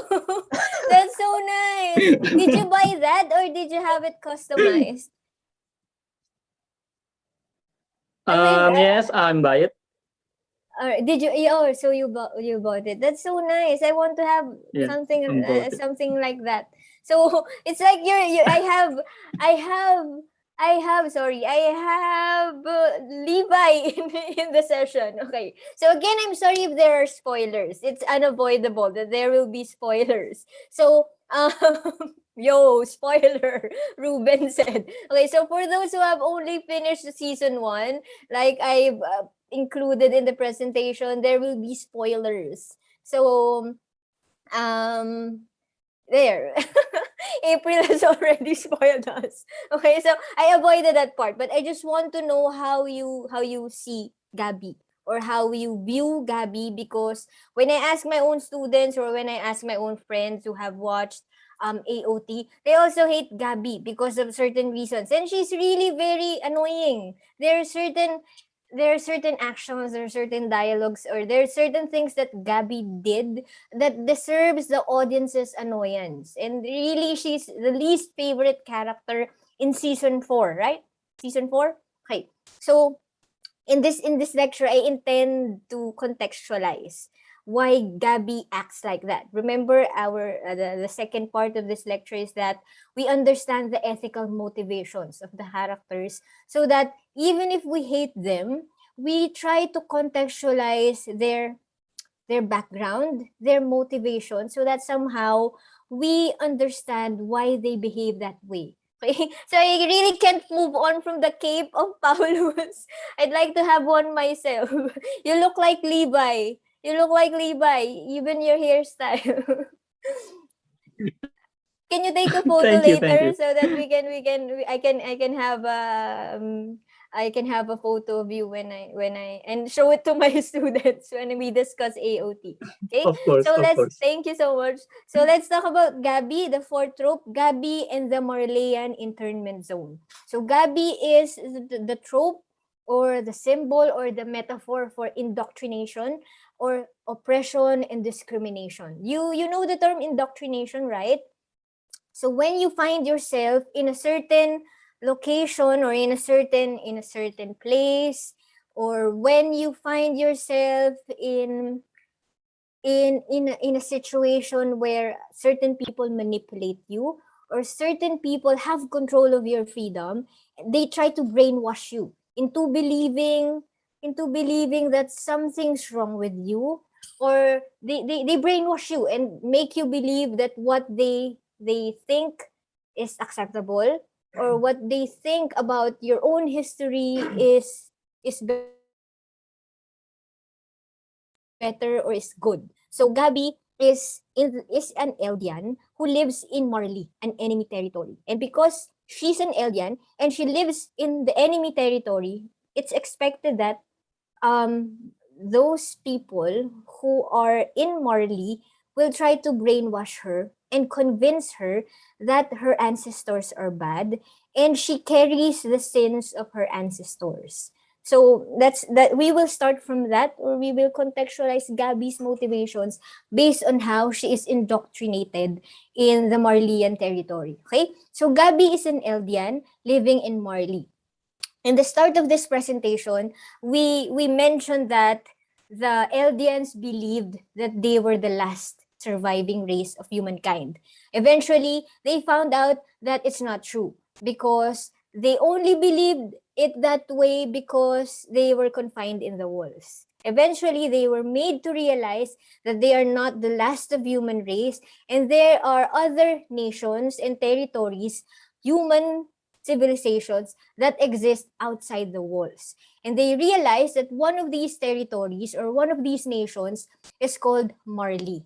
And Marley has this bone to pick against the Eldians because the Marleyans hated the Eldians. And therefore, the Marleyans or the citizens in Marley are also made to believe that the Eldians are devils, or they're made to believe that they're enemies and that they don't deserve to be treated as equals because they're bad, or the Eldian ancestors did something to them and it's a thing that's unforgivable. Okay, so the Marleyans have that conception about the Eldians. Gabi, unfortunately, is an Eldian living in Marley. And then therefore, if you are an Eldian and you find yourself in enemy territory, expect that you will be discriminated in the territory who views your ancestors as their natural enemies. So the Eldians living in Marley, an enemy territory, are segregated in an internment zone from the rest of the populace. So as you can see from the picture here, this is Gabi. She's a youngster, probably 12 years old. I forgot how old she is, but she's not really someone who is as old as Rainer, her cousin. And therefore, she's too young to make decisions on her own. So whatever it is that is indoctrinated in her, or being a kid, she can easily be brainwashed or she can easily be indoctrinated because these are just kids. You can tell them anything and they will believe it right away. So this is Gabi, and you will see on her arm there's a band. It's some sort of a scarlet letter, but it's a band that make them identifiable from the rest of the Marleyan population. So that band could represent their race. So if you wear that, it means that you are an Eldian and then you live in the internment zone. So that kind of order imposed on the Eldians living in Marley to wear those bands is a form of discrimination itself. And the fact that you are asked to live in an internment zone away from the rest of the Marleyan population is already a form of discrimination. The Marleyan authorities just tell these people that It's a badge of honor. Don't worry. You are an honorary Marlian. You wear that. You can defend our territory because you are an honorary Marlian. When in truth, you can always you can live with them, but they will still view you as an enemy. Therefore, they're just using you. They are just manipulating you to do things for them, but they will never ever accept you as one of them or one of their kind. So they're just manipulating people to do things for them. But there's no promise of being accepted into the general populace, or they will never view you as their equal. They will always view you as someone lower than them, or as their enemy, or as an Eldian, even if they tell you to do this, and then we promise you that you will be accepted like us. It's not the situation in Marley, or especially in the Marleyan internment zone. Okay? So I understand our hate towards Gabby, because Gabby's motivations are driven by revenge, by anger, by excessive desire for belongingness and acceptance to the Marleyan populace. So Gabby acts like that because she wants to belong. She has been discriminated for so long that whatever she does, she wants an approval of the Marleyan populace. So she's willing to do everything for the Marleyan authorities just for the promise of belongingness, so that there's no discrimination, or she can be accepted to the general populace. But whatever she does, even if she sacrifices her own life for the Marleyans, they will never consider her as their own. Okay, so Gabby behaves that way. She's annoying, but she's doing that because she's the victim here. She's oppressed. So let's just watch this clip to see how annoying and at the same time how pathetic Gabby is. This is rather a long clip. Sorry.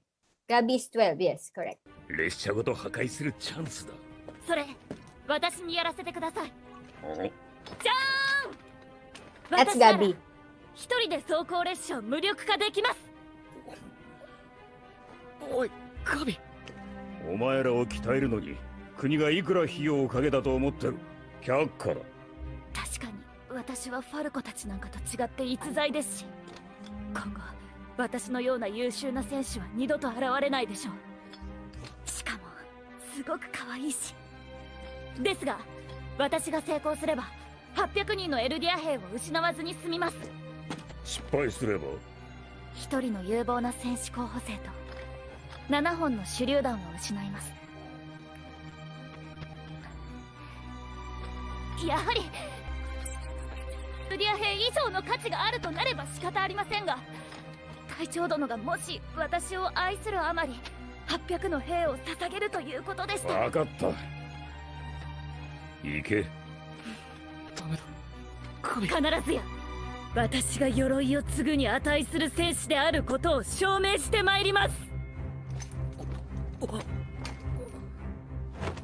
何をしてる？作戦成功のため、今だけ腕章を外すことをお許しください。いいだろう。She's willing to sacrifice her own life for Marley when she's not supposed to, but she wants to prove herself. 女、それも子供、投稿しに来るようだ。She's using herself as the bait. エルディア人かもしれんだろ。しかし、様子がおかしい。足かせを引きずっているぞ。近い。きっとエルディア人だ。巨人化する前に撃て。バカ言え。やるならお前のライフルだろう。くそ。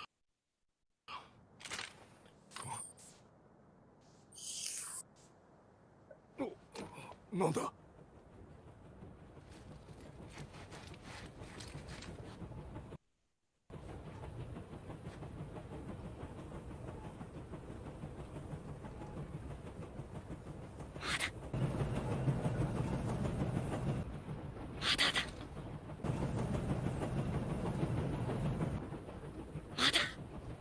動かないぞ。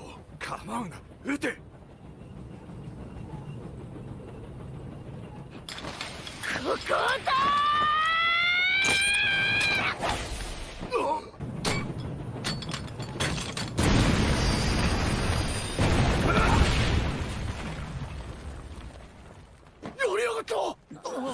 ガリアード、急げ。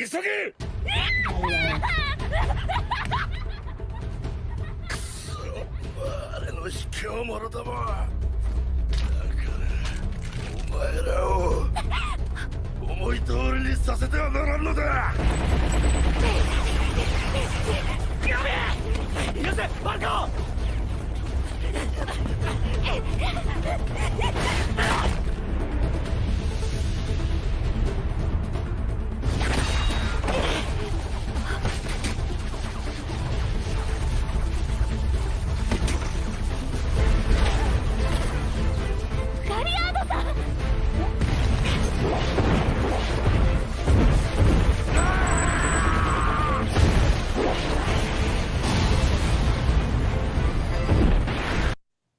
All right. So you see there in the clip, let me just rewind a few seconds back. You will see that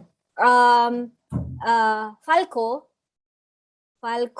has that band, and Gabi, before she undressed, is also wearing a band, and Galliard, before he transformed into the Jaw Titan, he's also wearing the band, a band on his arm. So those are indications that they are Eldians living in internment zones, and they are being trained as warriors because it is only the Eldians who can transform into pure Titans. That's the power of the Eldian race. They can transform into Titans. Unfortunately, the Marleyans cannot do that. So when they want to have a Titan of their own, they want to employ the Eldian kids. They will enlist the Eldian kids, train them, brainwash them, indoctrinate them, so that they are warriors in training, and when they are mature enough to inherit the power of the armored Titan, then they are ready for battle and they can fight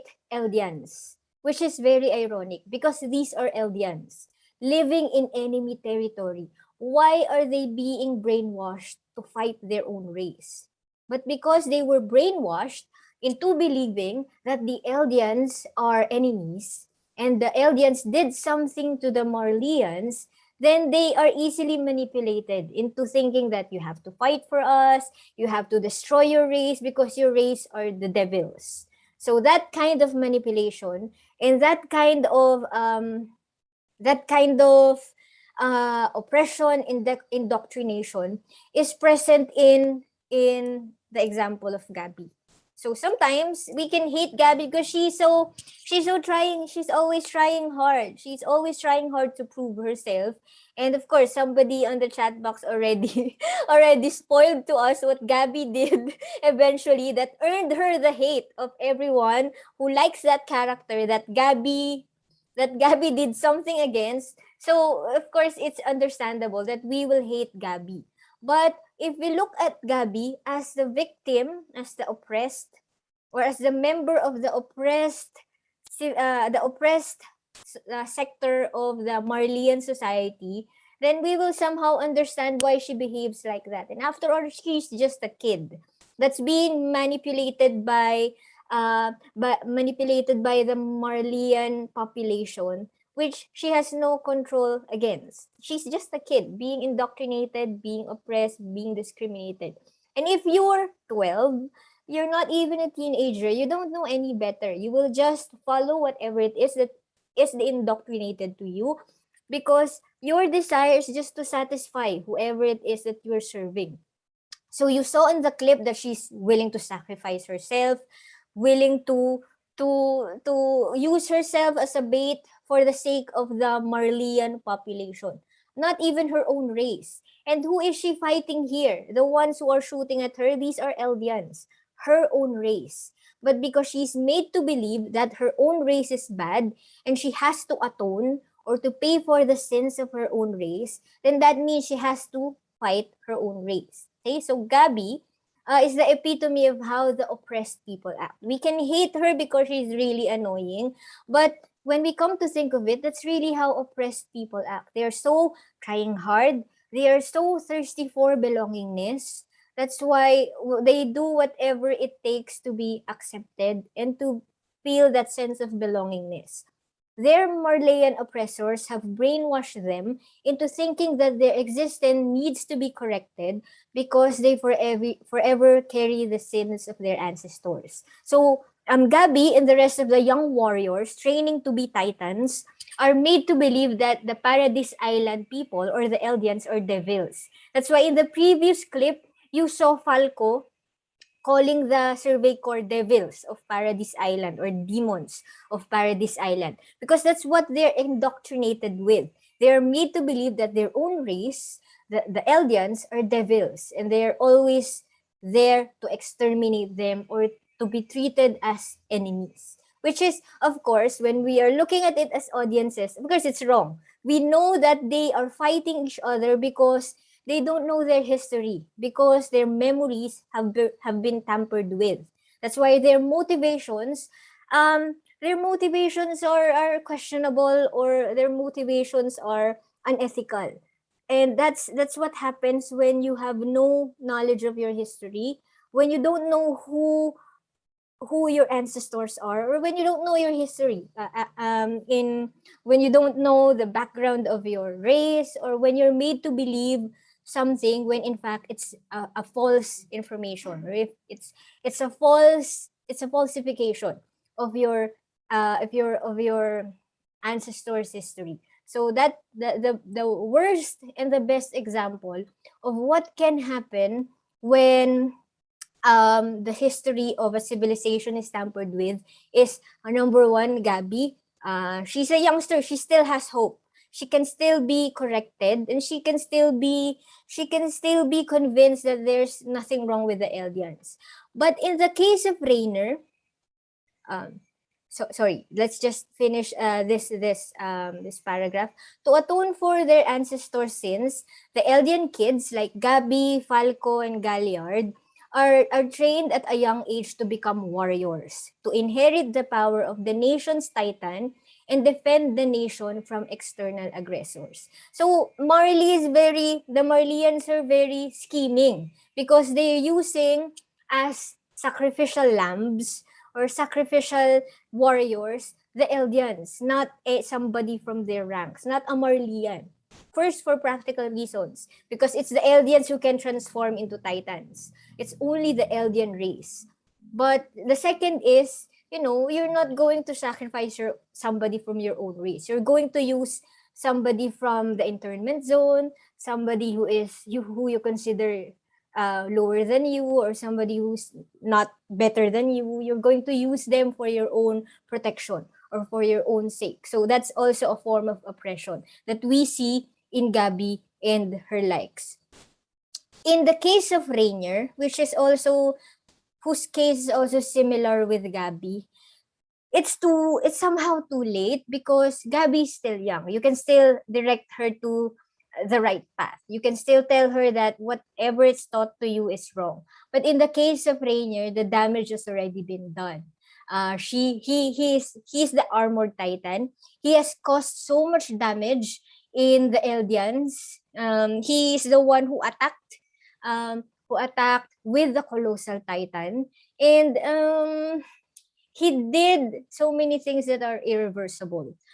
He has caused so much damage to the Eldians, and then therefore, he knows that the things that he has done can no longer be corrected. That's why it's Rainer who is the best example in this story or in AOT as the trope for moral ambivalence or the moral dilemma. So it's in Rainier that we ask certain questions like, is war necessary, or why are we attacking the same race that we are supposedly protect? And this race has welcomed you in them. They never oppressed you. They loved you like you are their own. But look what you did to them. You betrayed them. So eventually, Rainier had that awakening, where he has this realization that what he did was wrong, but it was already irreversible because war is already here, and he is one of the people who incited that war. He started that war. Okay? So Rainier's character development leads to a moral dilemma that centers on the necessity of war. He is torn between accepting that the Eldians are not devils as what was taught to them, because as we mentioned, in the age of Gabi, they are still being taught that the Eldians are devils.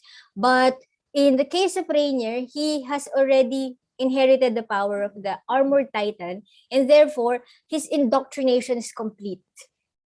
He has already assumed as correct, as acceptable, as unquestionable, whatever it is that was indoctrinated to him by the Marleyan populace or by the Marleyan authorities. So he has already assumed the duty of the Marleyan warrior, and he accepted it without question, and he's already matured. So he thinks that whatever he did was acceptable, or whatever he did was for the honor and glory and duty of people of his kind, or the Eldians living in the internment zone. And he did not question his actions until Eren came to him and told him that when you went to Eldia and you met people like me, Eren, and people like the rest of us who are Eldians, we are all Eldians. We welcomed you like us. We treated you as comrade. We welcomed you, we accepted you, we loved you. We never treated you as an enemy. And this is what you did to us. So that's when Rainier experienced that moral dilemma. So let's watch this clip. So the one with the bandaged eye is Eren pretending to be somebody else. 来ましたよ。いや、4年ぶりだな、ライナー。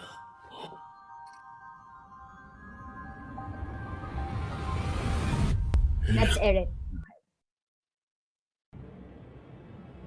いや、4年ぶりだな、ライナー。エレン。座れよ、ライナー。ここはいい席だろう。ステージの喧騒がよく聞こえる。ここのすぐ上でな。あれ、クレイガさん、手を怪我しているんですか？ああ、擦り傷だ。ライナー、座れ。エレン、どうやって、何しにここに来た？お前と同じだよ。わからないか？お前と同じだよ。仕方なかったってやつだ。俺が壁を破壊した理由だろ。お前たちは世界を救おうとした。そうなんだろ。平和への反逆者。その名はエレン・イエーガー。ずっと騙してた。悪いな、ファルコ。お前には助けられた。ビリー・タイバーの言う通り、俺は悪者だ。世界を滅ぼしちまうかもしれない。だが俺にもお前たちが悪者に見えた。あの日壁が破られ、なぜだライナー。なんで母さんはあの日巨人に食われた？それは俺たちがあの日壁を破壊したからだ。なぜ壁を破壊した？混乱に乗じて壁内に侵入し、壁の王の出方を伺うために。その任務とは思想奪還し世界を救うことだ。そうか、世界を救うためだったらそれは仕方ないよな。あの時言ってた、そのために来たんだろ。ああ、言ったっけ、そんなこと。忘れてくれ。海の向こう側にあるもの全てが敵に見えた。そして今海を渡って敵と同じ屋根の下で敵と同じ飯を食った。ライナー、お前と同じだよ。海の外も壁の中も同じなんだ。だがお前たちは壁の中にいる奴らは悪魔だと教えられた。まだ何も知らない子供がそう叩き込まれた。一体何ができたよ、子供だったお前に。なあライナー、前、ずっと苦しかっただろ。違うんだエレン。兄とベルトルトは作戦を中止して引き返そうとしたのに、俺は二人を無理やり説得して作戦を続行させたんだ。俺は英雄になりたかった。俺が悪いんだよ。お前の母親が巨人に食われたのは俺のせいだ。もう今の自分が俺を殺してくれ。ですが私は死にたくありません。それは私がこの世に生まれてきてしまったからです。やっぱり俺はお前と同じだ。どうか私と共に Alright. 力を合わせ So て let's パラディ島の悪魔と let's stop the clip here. What I would just wanted to illustrate using the clip is that eventually, after 4 years, Eren kept telling Rainier that because it's been 4 years since the Wall Maria was destroyed. So after 4 years, they have all grown up. Eren has grown up. Rainier has grown up. Eren went to the Marleyan territory and confronted Rainier.